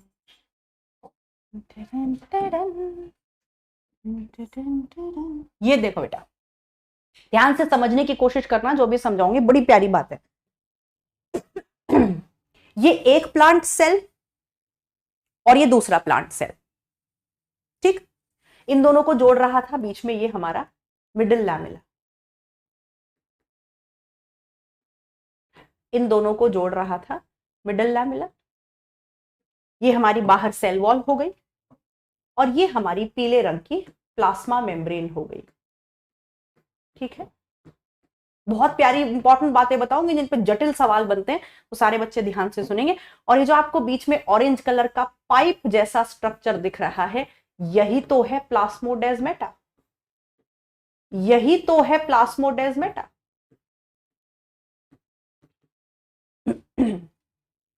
तो सुनो, ये जो ट्यूब जैसा स्ट्रक्चर दिखाई दे रहा है, किसने बनाया? एंडोप्लाज्मिक रेटिकुलम, जिसे हम प्लांट्स में कह देते हैं डेस्मोटिब्यूल। तो डेस्मोटिब्यूल या एंडोप्लाज्मिक रेटिकुलम ने एक ट्यूब जैसा स्ट्रक्चर बनाया, इस वाले सेल में भी बनाया और इस वाले प्लांट सेल में भी बनाया। अब ये क्या करता है, ये ट्यूब जैसा स्ट्रक्चर पहले तो प्लाज्मा मेम्ब्रेन में छेद करता है, फिर सेल वॉल में छेद करता है, और फिर मिडिल लैमेला में छेद करता है और पहुंच जाता है दूसरे सेल के अंदर। ये पहुंच गया। और ये वाला भी, ये वाला जो ट्यूब जैसा स्ट्रक्चर है, ये भी पहले प्लाज्मा मेम्ब्रेन को भेदेगा, फिर सेल वॉल को भेदेगा, फिर मिडिल लैमेला को भेदेगा और दूसरे प्लांट सेल में घुस जाएगा। तो देखो, दोनों प्लांट सेल के साइटोप्लाज्म आपस में जुड़ गए। जितना भी माल मसाला सेल के अंदर है, वो सारा आपस में एक दूसरे से कनेक्ट हो गया। देखो, इस पाइप के थ्रू जितना भी माल मसाला सेल के अंदर है, लिविंग मटेरियल है, वो दोनों सेल का आपस में कनेक्ट हो गया इस ब्रिज जैसे स्ट्रक्चर के थ्रू, जिसे मैं प्लास्मोडेस्मेटा कह रही हूं। अब ध्यान से सुनना, इस पे सवाल क्या क्या आते हैं एनसीईआरटी की लैंग्वेज, ध्यान से सुनना। एक लाइन बोलूंगी जो थोड़ी जटिल लगती है। Plasmodesmata traverse the plasma membrane, cell wall and middle lamella. Traverse का मतलब होता है भेद देता है, पार करके चला जाता है। तो प्लास्मोडेस्मेटा प्लाज्मा मेम्ब्रेन, सेल वॉल और मिडिल लैमेला को भेदता हुआ, उनको पार करता हुआ, उन्हें चीरता हुआ दूसरे सेल में घुस जाता है और एक सेल के साइटोप्लाज्म को दूसरे सेल के साइटोप्लाज्म से जोड़ देता है। दूसरी लाइन जो एनसीईआरटी में बहुत प्यारी लिखी हुई है कि प्लाज्मोडेस्माटा के चारों तरफ आपको प्लाज्मा मेम्ब्रेन लिपटी हुई मिलेगी। ये देखो मैंने कैसे बनाया इसको। प्लाज्मोडेस्माटा के चारों तरफ आपको क्या दिख रही है? ये प्लाज्मा मेम्ब्रेन दिख रही है ना, प्लाज्मा मेम्ब्रेन। तो एनसीईआरटी में बड़ी प्यारी लाइन लिखी हुई है, plasmodesmata is lined by plasma membrane. Plasmodesmata के दोनों तरफ आपको प्लाज्मा मेम्ब्रेन दिखाई देगी, क्योंकि जब ये प्लाज्मा मेम्ब्रेन में छेद कर रहा होगा तो कुछ प्लाज्मा मेम्ब्रेन इधर की तरफ आ जाती है, कुछ इधर की तरफ। तो प्लाज्मोडेस्माटा के चारों तरफ आपको प्लाज्मा मेम्ब्रेन लिपटी हुई मिलती है। ओके, तो ये है बेटा देखो प्लाज्मोडेस्माटा। तो क्या क्या सवाल बनते हैं, आ जाओ लिखते हैं। एनसीईआरटी की लाइंस लिखते हैं। प्लाज्मोडेस्माटा ट्रैवर्सेस मतलब भेद देता है। सबसे पहले किसको भेदता है? प्लाज्मा मेम्ब्रेन को। पहले प्लाज्मा मेम्ब्रेन को पार करेगा, फिर किसे पार करेगा? उसके बाद सेल वॉल को पार करेगा, और फिर किसे पार करेगा? मिडिल लैमेला को। इन सारी परतों को पार करते हुए, इन्हें भेदते हुए वो दूसरे प्लांट सेल में एंट्री ले लेता है। दूसरा सवाल क्या पूछा जाता है कि प्लाज्मोडेस्माटा जो है is lined by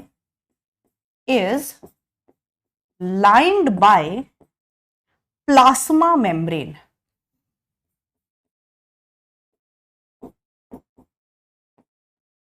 plasmodesmata is lined by plasma membrane. Plasmodesmata के चारों तरफ आपको प्लाज्मा मेम्ब्रेन दिखाई देगी। बताओ मेरे बच्चों, बात समझ आ गई? मेरे प्यारे प्यारे से बच्चों, मेरे जमूरों, बात समझ आ गई?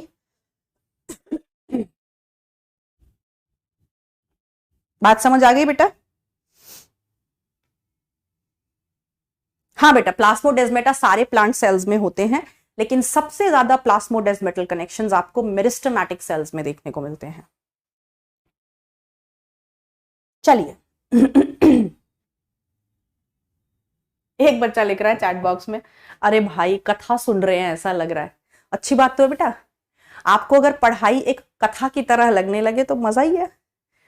मैंने तो इस कमेंट को बहुत पॉजिटिवली लिया। एक बच्चा लिख रहा है ऐसा लग रहा है जैसे कथा सुन रहे हैं, तो अच्छी बात है। अगर आपको क्लास कथा और कहानी की तरह लग रही है, मतलब आसान लग रही है, आपको समझ में आ रही है, अच्छी बात है ये तो। चलो, तो क्या क्या सवाल प्लाज्मोडेस्माटा से आते हैं बेटा, एक बार और देख लेते हैं। प्लाज्मोडेस्माटा एक ब्रिज जैसा स्ट्रक्चर है जो दो प्लांट के साइटोप्लाज्म को जोड़ता है, दो प्लांट सेल के। फिर इसे बनाने वाला कौन होता है? एंडोप्लाज्मिक रेटिकुलम, जिन्हें हम डेस्मोटिब्यूल्स कहते हैं। ठीक है बेटा, हमारी बॉडी ना सेल से बनी हुई है। हमारी बॉडी में जाने कितने सेल्स हैं, क्या उन सेल्स के बारे में जानने की इच्छा नहीं होती आपको? अभी आगे आगे, अभी मुझे पता है आपको काफी सारे लोगों को बोरिंग लग रहा होगा, यार क्या पढ़ा रहे, जूलॉजी ज्यादा इंटरेस्टिंग है। मुझे पता है काफी सारे बच्चों को जूलॉजी ज्यादा इंटरेस्टिंग लगती है। क्यों? क्योंकि आप उसमें अपने आप के साथ उसे देख पाते हो, कनेक्ट कर पाते हो। लेकिन यहां भी बहुत सारी चीजें हैं बेटा जो इंटरेस्टिंग है, and I will try my level best to make them interesting. तो अभी आगे हम पूरा एंडोमेम्ब्रेन सिस्टम पढ़ेंगे, एंडोप्लाज्मिक रेटिकुलम, गोल्जी बॉडी। तो वहां हम देखेंगे कि किस तरह हमारे जितने भी बॉडी के सेल्स हैं, उन सेल्स में किस तरह छोटे छोटे काम चल रहे हैं जिससे हमारी पूरी बॉडी चल रही है। किस तरह एंडोप्लाज्मिक रेटिकुलम प्रोटीन बना रहा है, लिपिड्स बना रहा है, किस तरह गोल्जी बॉडी उन्हें पैक कर करके सेल्स के अलग अलग हिस्सों में दूसरे सेल्स में भेज रहा है, किस तरह लाइसोसोम में डाइजेशन हो रहा है, किस तरह हमारा स्मूथ एंडोप्लाज्मिक रेटिकुलम हर दिन फाइट कर रहा है ताकि हमारी बॉडी हार्मफुल केमिकल्स से दूर रहे।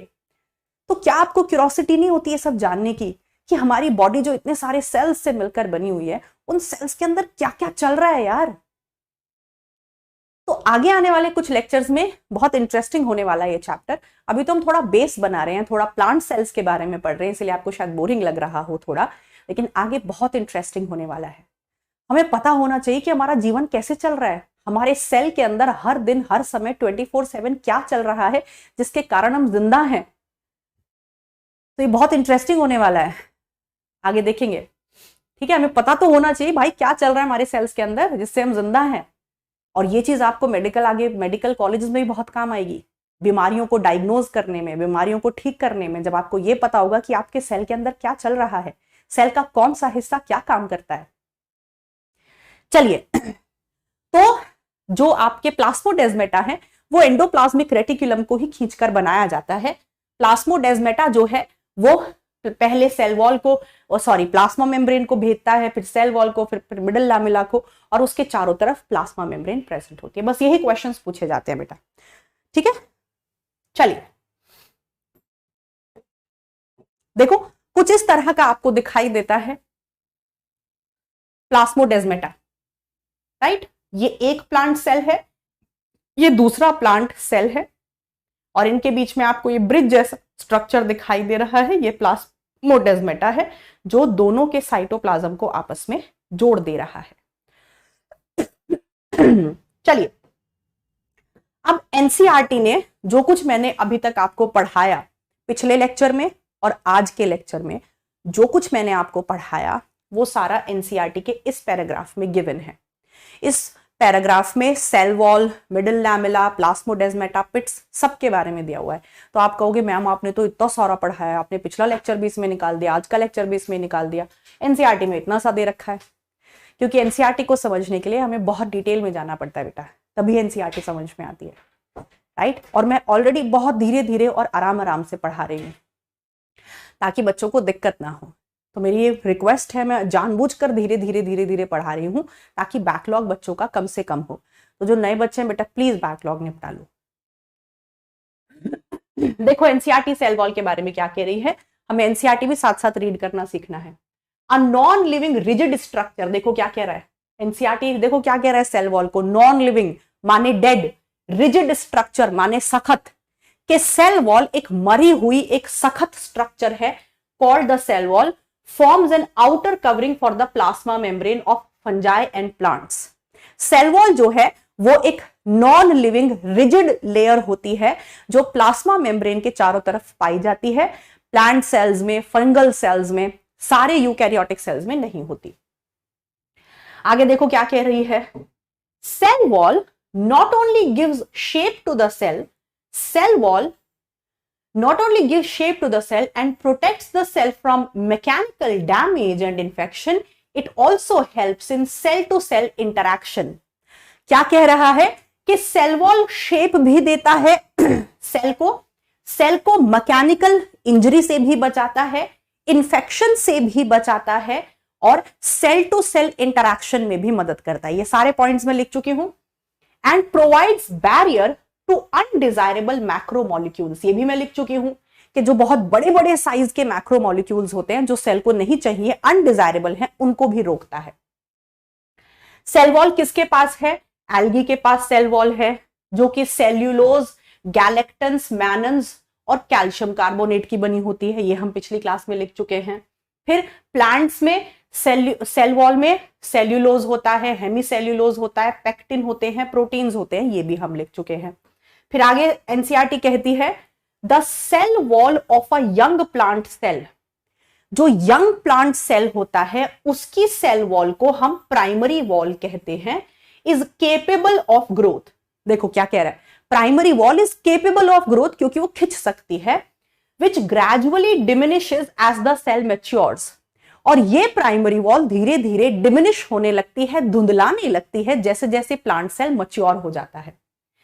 एंड फिर आगे वो कह रहा है secondary wall is formed on the inner side of the cell, जो सेकेंडरी वॉल है वो प्राइमरी वॉल से अंदर की तरफ बनती है।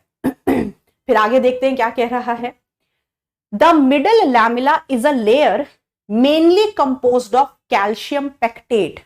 मिडल लैमेला एक ऐसी लेयर होती है जिसमें मेनली कैल्शियम पेक्टेट होता है। माने मैंने आपको दो चीजें बताई कि मिडल लैमेला में कैल्शियम पेक्टेट भी होता है, मैग्नीशियम पेक्टेट भी होता है। तो कैल्शियम पेक्टेट मेनली होता है, ज्यादा कैल्शियम पेक्टेट होता है, मैग्नीशियम पेक्टेट थोड़ा होता है। तो ज्यादा मात्रा में कैल्शियम पेक्टेट होता है, थोड़ा मैग्नीशियम पेक्टेट है। चलिए आगे चलते हैं। विच होल्ड्स और glues the different neighbouring cells together, जिसका काम होता है नेबरिंग सेल्स को आपस में जोड़कर रखने का। The cell wall and middle lamella, जो सेल वॉल है और जो मिडल लैमिला है, may be traversed by plasmodesmata which connect the cytoplasm of neighboring cells।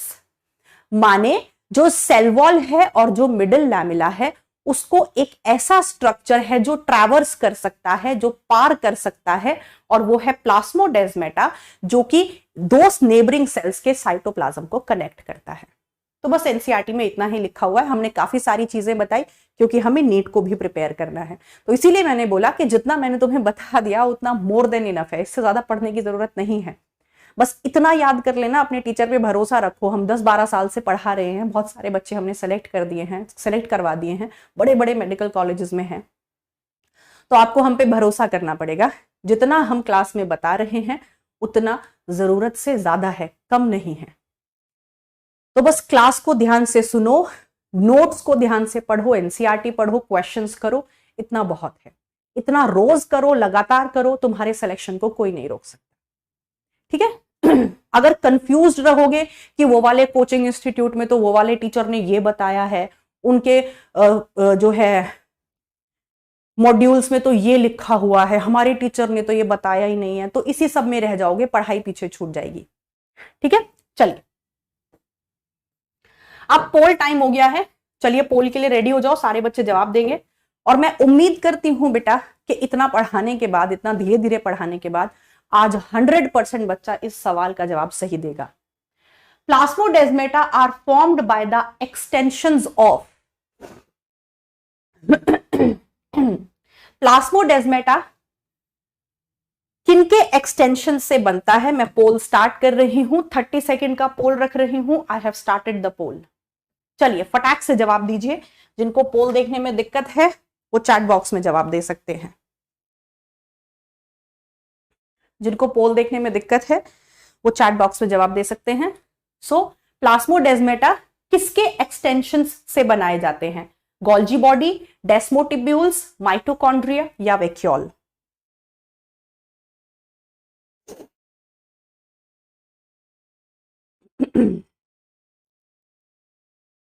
Okay तो काफी सारे बच्चे चैट बॉक्स में काफी सही जवाब दे रहे हैं। वेरी गुड, वेरी गुड बेटा। अब देख लेते हैं, हमारा पोल भी एंड हो गया होगा, तो देखते हैं पोल का रिजल्ट क्या है। ओके ये भी अच्छा है, 79.9% यानी कि लगभग 80% बच्चों ने जवाब सही दिया है। चलो ये भी ठीक है। तो जो लगभग 20% बच्चे हैं उन्होंने जवाब सही क्यों नहीं दिया वो खुद से पूछो बेटा, कि क्या आप लेक्चर ध्यान से नहीं सुन रहे थे, क्या आप कहीं और थे? तो जो भी आपकी कमी है, जिन 20% बच्चों ने जवाब गलत दिया है वो खुद पर काम करो थोड़ा बेटा, और मेहनत करो। देखते हैं किसने सबसे पहले जवाब दिया है। यश ने सबसे पहले जवाब दिया है 2.42 सेकेंड्स में, then Swati, then Kotish, then Arush and then Aryan. तो ये टॉप 5 परफॉर्मर्स हैं पोल के। Very good. चलिए बेटा, सो अभी मैंने आपको बताया प्लास्मोडेस्मेटा को कौन बनाता है? डेस्मोटिब्यूल्स, जिन्हें हम एंडोप्लाज्मिक रेटिकुलम भी कहते हैं। चलिए नेक्स्ट पोल नेक्स्ट पोल का जवाब दीजिए फटाफट। विच mineral elements forms the middle lamella? इनमें से कौन से ऐसे मिनरल एलिमेंट्स हैं जो मिडल लैमिला को बनाते हैं? मतलब मिडल लैमिला में कौन से मिनरल एलिमेंट्स देखने को मिलते हैं? आयरन, कॉपर, मैंगनीज और मैग्नीशियम। मुझे उम्मीद है आपको सिंबल्स पता होंगे। Fe मतलब आयरन, Cu मतलब कॉपर, आयरन कॉपर होते हैं। Mn मतलब मैंगनीज, मैंगनीज या मैग्नीशियम होता है। कैल्शियम या मैग्नीशियम होता है, या फिर नाइट्रोजन या पोटेशियम होता है। तो मैं पोल स्टार्ट कर रही हूं, 30 सेकेंड का पोल है। आई हैव स्टार्टेड द पोल। तो जल्दी से जवाब देंगे सारे बच्चे कि मिडिल लैमिला में कौन से मिनरल एलिमेंट्स प्रेजेंट हैं। Okay very good.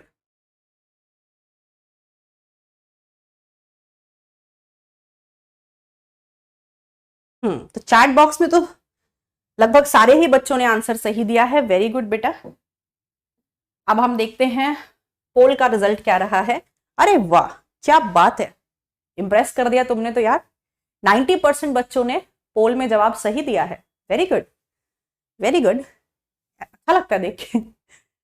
तो सबसे पहले जवाब दिया है हर्षित ने, फिर आर्यन ने, फिर रफेल ने, देन सोनू एंड देन अंकित।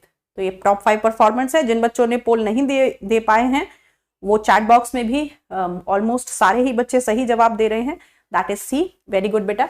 अभी मैंने आपको बताया कि मिडिल लैमेला में होता है मैग्नीशियम पेक्टेट और calcium pectate, mainly calcium pectate होता है। तो कौन से मिनरल एलिमेंट्स हैं मिडिल लैमेला में? Calcium and magnesium. तो हमारा आंसर हो जाता है सी। ओके, चलिए बेटा, very very good.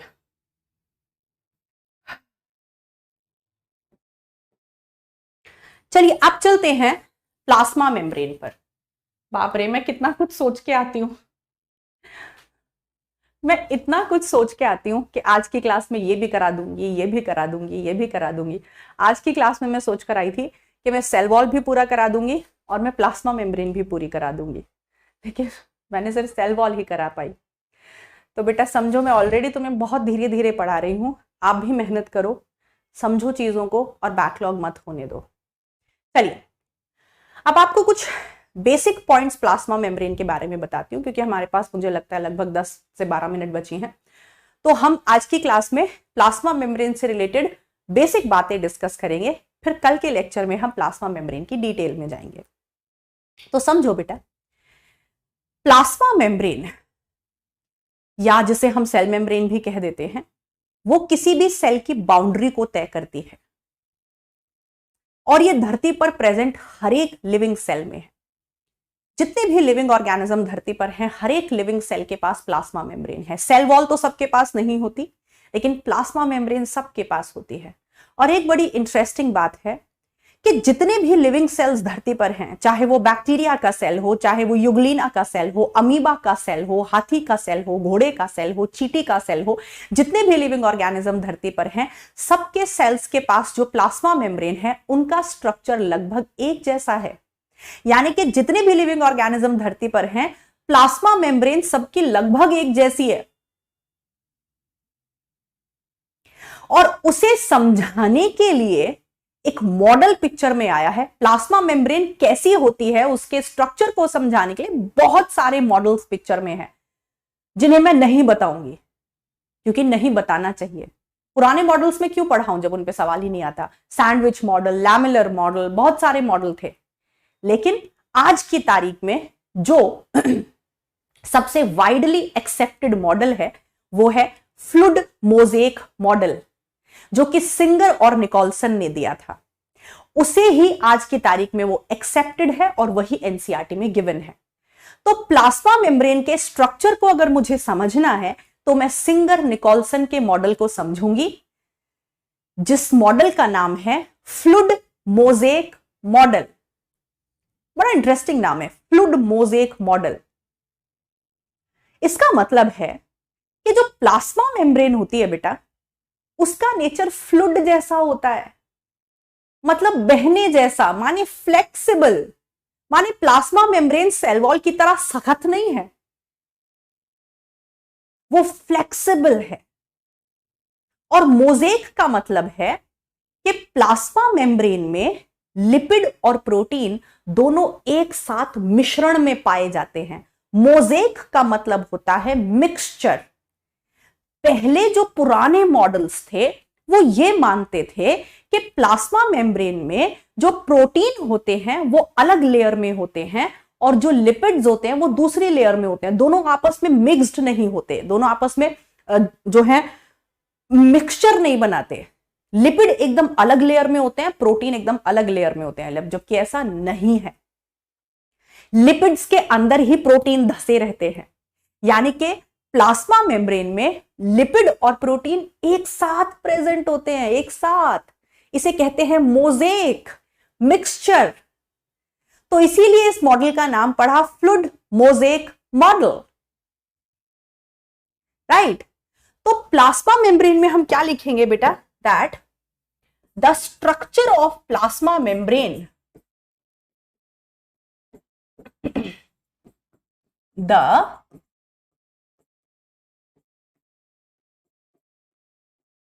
structure of plasma membrane is almost similar in all living organisms. जितने भी लिविंग ऑर्गेनिज्म धरती पर हैं, सब में प्लाज्मा मेम्ब्रेन का स्ट्रक्चर लगभग एक जैसा है। And the most widely accepted model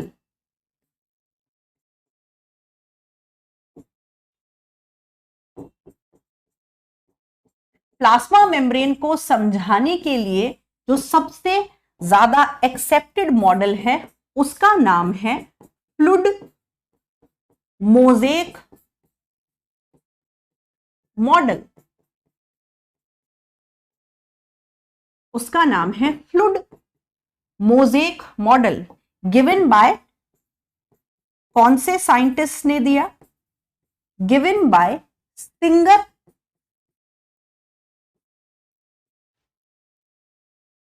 ठीक है, वो गायक वाले नहीं, सिंगर एंड निकोलसन।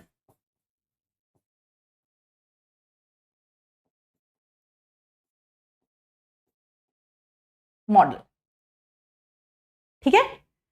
तो प्लाज्मा मेम्ब्रेन का स्ट्रक्चर सारे ही लिविंग सेल में एक जैसा है, तो इसीलिए बैक्टीरिया सबके प्लाज्मा मेम्ब्रेन हम यहीं पढ़ेंगे। कौन से मॉडल के अंदर पढ़ेंगे? Fluid mosaic model. कौन से साइंटिस्ट ने दिया? Singer and Nicolson. राइट। तो इसमें हम बहुत सारी बातें जानेंगे, बड़ी प्यारी प्यारी, कि प्लाज्मा मेम्ब्रेन का नेचर फ्लूइड जैसा है, उसमें लिपिड और जो प्रोटीन्स होते हैं वो एक ही साथ एक ही लेयर में धसे रहते हैं, वो अलग अलग लेयर्स में नहीं होते हैं। तो यही हमें डिटेल में जानना है।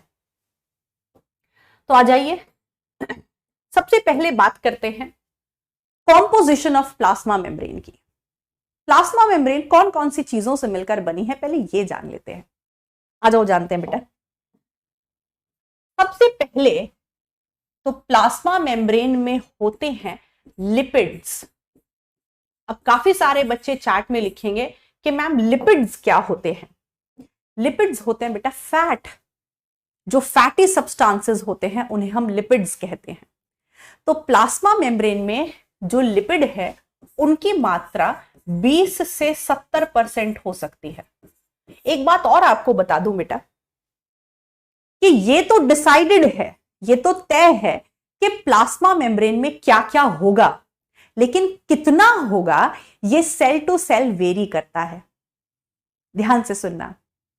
जितने भी सेल, सपोज मेरी बॉडी में बहुत सारे सेल्स हैं, ब्रेन सेल्स हैं, रेड ब्लड सेल्स हैं, व्हाइट ब्लड सेल्स हैं, दुनिया भर के सेल्स मेरी बॉडी में हैं, सबके पास प्लाज्मा मेम्ब्रेन है और सबकी प्लाज्मा मेम्ब्रेन में लिपिड्स हैं, लेकिन वो लिपिड का परसेंटेज कितना होगा ये हर एक सेल में अलग है।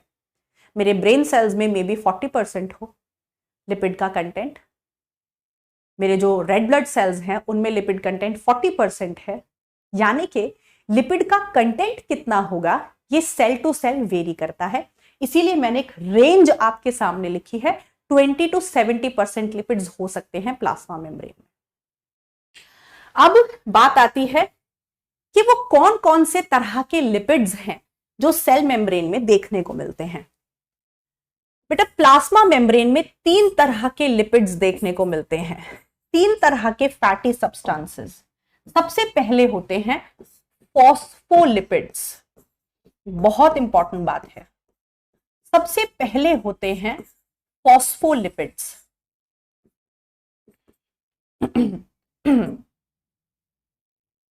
ऐसे लिपिड्स जिनमें फॉस्फोरस हो उन्हें फॉस्फोलिपिड्स कहते हैं। तो प्लाज्मा मेम्ब्रेन में सबसे ज्यादा फॉस्फोलिपिड्स देखने को मिलते हैं, ऐसे फैटी सब्सटेंसेस, ऐसे लिपिड्स जिनमें फॉस्फोरस हो। और 2 ऐसे फॉस्फोलिपिड्स हैं जो बहुत कॉमनली पाए जाते हैं प्लाज्मा मेम्ब्रेन में। पहला एग्जाम्पल है सीफेलिन और दूसरा एग्जाम्पल है लेसिथिन। तो सिफेलिन और लेसिथिन ये दोनों फॉस्फोलिपिड्स के एग्जाम्पल हैं जो प्लाज्मा मेम्ब्रेन में अक्सर पाए जाते हैं, या इन्हें हम फॉस्फोग्लिसराइड्स भी कह देते हैं, या इन्हें हम, ये क्वेश्चंस बेटा सीधे पूछे जाते हैं, ये जो अभी मैं आपको बता रही हूं ये क्वेश्चंस सीधे डायरेक्ट पूछे जाते हैं। सो मेजॉरिटी ऑफ लिपिड्स, आपसे ये पूछेगा कि प्लाज्मा मेम्ब्रेन में अधिकतर पाए जाने वाले लिपिड्स, ज्यादातर पाए जाने वाले लिपिड्स कौन से होते हैं, तो आप कहोगे ज्यादातर पाए जाने वाले लिपिड्स फॉस्फोलिपिड्स होते हैं। फिर प्लाज्मा मेम्ब्रेन में दूसरे तरह के लिपिड्स और होते हैं, जैसे कोलेस्टेरॉल। कोलेस्टेरॉल भी एक तरह का फैटी सब्सटेंस है, लिपिड है। कोलेस्टेरॉल भी पाया जाता है कहां, प्लाज्मा मेम्ब्रेन में। हाँ, वही कोलेस्टेरॉल जिसकी हम बात करते हैं, कोलेस्ट्रॉल लेवल बहुत बढ़ गया यार, तो कोलेस्टेरॉल भी एक तरह का फैटी सब्सटेंस है, लिपिड है। फिर तीसरे तरह के लिपिड्स भी पाए जाते हैं प्लाज्मा मेम्ब्रेन में, जिन्हें हम कहते हैं बेटा मेरे ग्लाइकोलिपिड्स।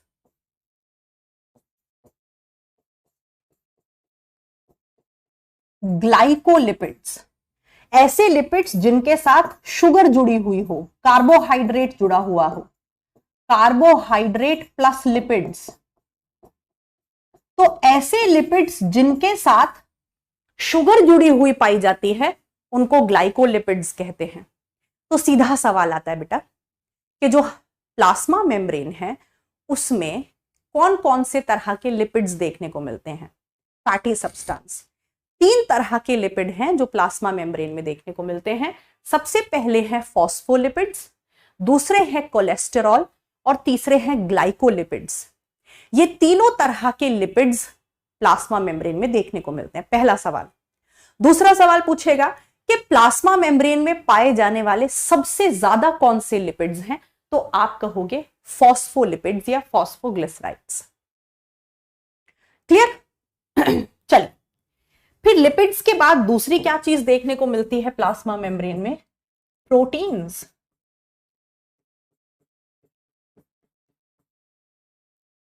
लिपिड्स के बाद प्लाज्मा मेम्ब्रेन में देखने को मिलते हैं प्रोटीन्स, और ये भी कितने होते हैं, इनकी रेंज भी लगभग 20 से 70% होती है।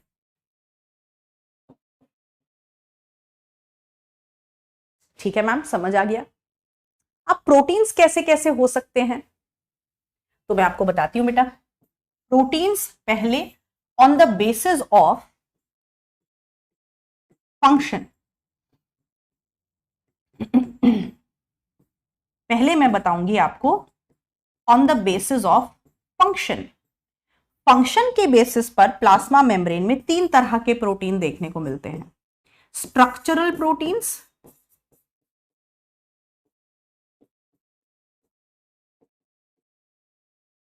दूसरे एंजाइमेटिक प्रोटीन्स, और तीसरे ट्रांसपोर्ट प्रोटीन्स।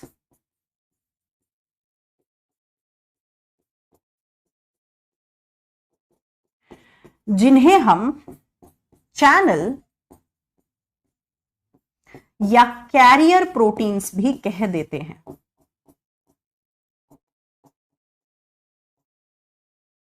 तो समझेंगे बेटा कि प्लाज्मा मेम्ब्रेन में जो प्रोटीन्स हैं वो फंक्शन के बेसिस पर 3 तरह के हो सकते हैं। पहले स्ट्रक्चरल प्रोटीन्स, माने ऐसे प्रोटीन्स जो कि प्लाज्मा मेम्ब्रेन का स्ट्रक्चर बना रहे हैं। दूसरे होते हैं एंजाइमेटिक प्रोटीन्स, माने प्लाज्मा मेम्ब्रेन में कुछ प्रोटीन्स ऐसे भी हैं जो एंजाइम्स की तरह बिहेव करते हैं। और तीसरे हैं ट्रांसपोर्ट प्रोटीन्स, जिन्हें हम चैनल या फिर कैरियर प्रोटीन्स भी कह देते हैं। ये ऐसे प्रोटीन्स होते हैं प्लाज्मा मेम्ब्रेन में जो ट्रांसपोर्ट में हेल्प करते हैं, मतलब सेल के अंदर कुछ चीजों को आने में और सेल के बाहर कुछ चीजों को जाने में हेल्प करते हैं। तो on the basis of function plasma membrane में 3 तरह के प्रोटीन्स हो गए जो स्ट्रक्चर बना रहे हैं प्लाज्मा मेम्ब्रेन का, कुछ एंजाइम्स की तरह बिहेव कर रहे हैं, और कुछ प्रोटीन्स प्लाज्मा मेम्ब्रेन के अक्रॉस ट्रांसपोर्ट में हेल्प कर रहे हैं। फिर देखते हैं ऑन द बेसिस, इस पे सवाल बहुत बढ़िया बनता है, आपको मिल जाएगा डीपीपी में क्वेश्चन में। On the basis of ease of extraction, on the basis of ease of extraction, यह सवाल पूछा जा चुका है और क्वेश्चंस में आपको मिलता है मोस्टली। माने कि प्लाज्मा मेम्ब्रेन के अंदर जो प्रोटीन्स प्रेजेंट हैं उन्हें प्लाज्मा मेम्ब्रेन से अलग करना कितना आसान है, उसके बेसिस पर भी प्रोटीन्स 2 तरह के होते हैं। पहले होते हैं एक्सट्रिंसिक या फिर पेरिफेरल प्रोटीन्स,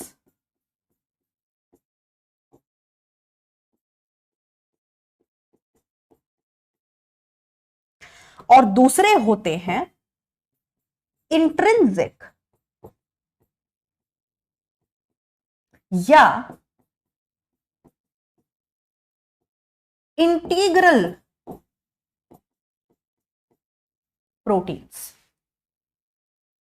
तो प्लाज्मा मेम्ब्रेन के अंदर जो प्रोटीन्स प्रेजेंट हैं उन्हें आप कितनी आसानी से प्लाज्मा मेम्ब्रेन से अलग कर सकते हो, एक्सट्रैक्ट कर सकते हो, उसके बेसिस पर प्रोटीन्स 2 तरह के हैं, एक्सट्रिंसिक और इंट्रिंसिक।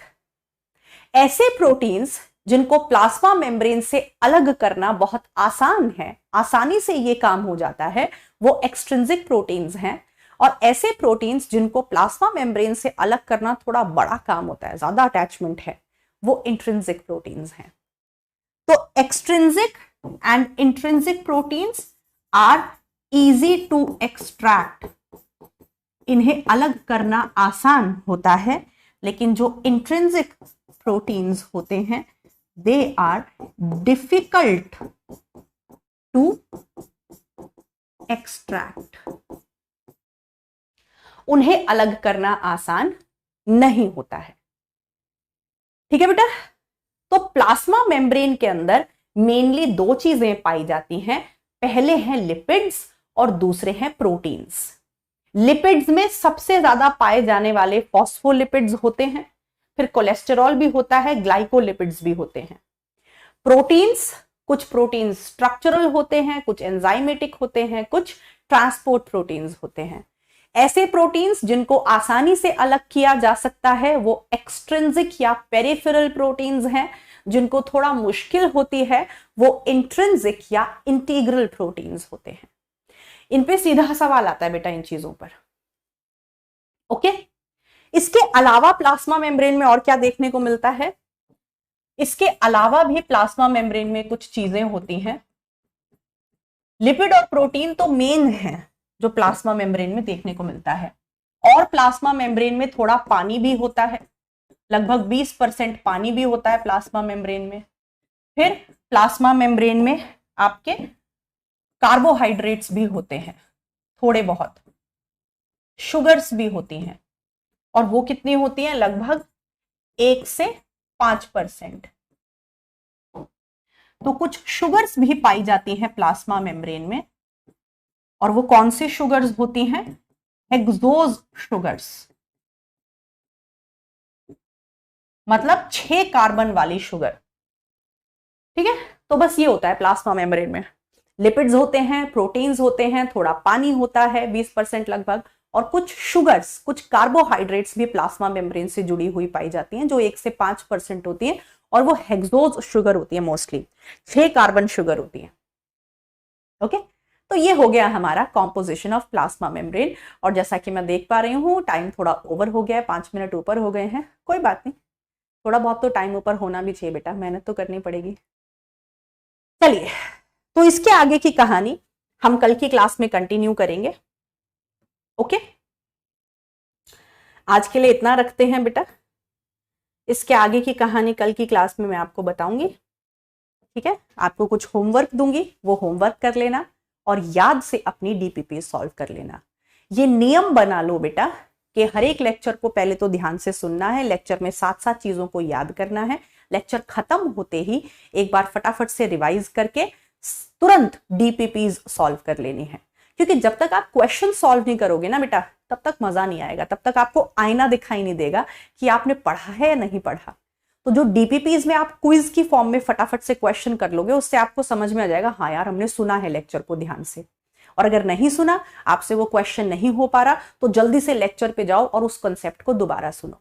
तो ये आदत बना लो कि लेक्चर के खत्म होते ही हमें डीपीपीज सॉल्व करनी है। ओके, चलिए मैं आज के कुछ पॉपुलर क्वेश्चंस देख लेती हूं।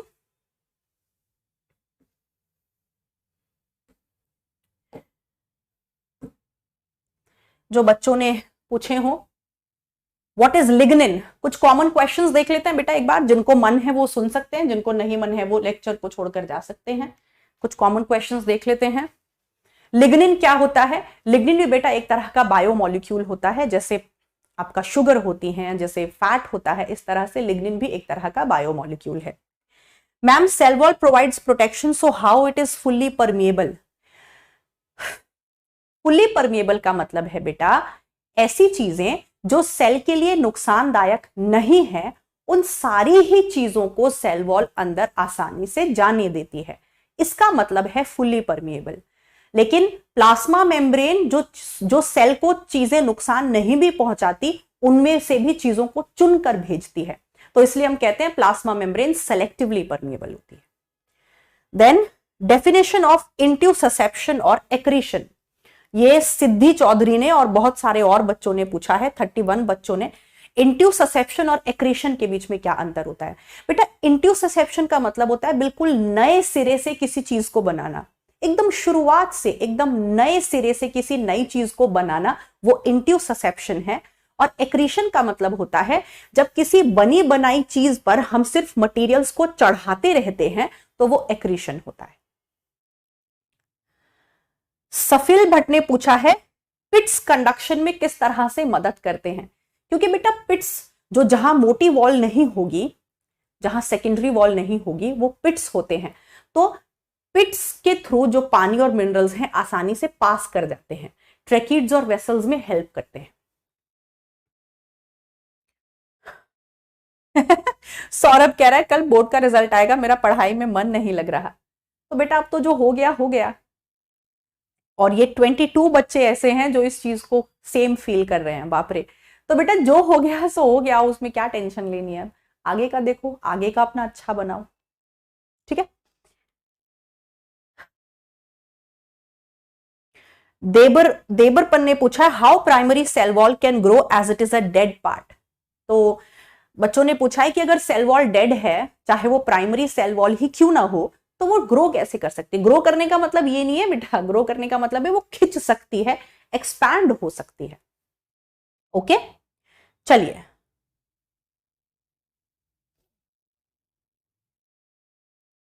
पोल नहीं आ रहा, पोल नहीं आ रहा बेटा, पोल करना सीखो, हो जाएगा धीरे धीरे। चलिए तो आज के लिए इतना रखते हैं बेटा, फिर मिलते हैं हम कल की क्लास में। कल की क्लास में हम प्लाज्मा मेम्ब्रेन को पूरा खत्म करेंगे, और अगर आप लोगों ने मेरा साथ दिया तो हम एंडो मेम्ब्रेन सिस्टम भी स्टार्ट करेंगे। ओके, तो तब तक के लिए खुश रहो, मस्त रहो, हंसते खेलते रहो, बिंदास रहो, बैकलॉग मत करो, रोज का रोज खत्म करो, और थोड़ा थोड़ा डेली पढ़ते जाओ, तो जीवन बहुत आसान और खुश लगेगा। चीजों को इकट्ठा करते जाओगे, टालते जाओगे, तो फिर उससे आती है डिप्रेशन और एंजाइटी। ठीक है, चलो मिलते हैं फिर कल की क्लास में। तब तक के लिए bye and love you all.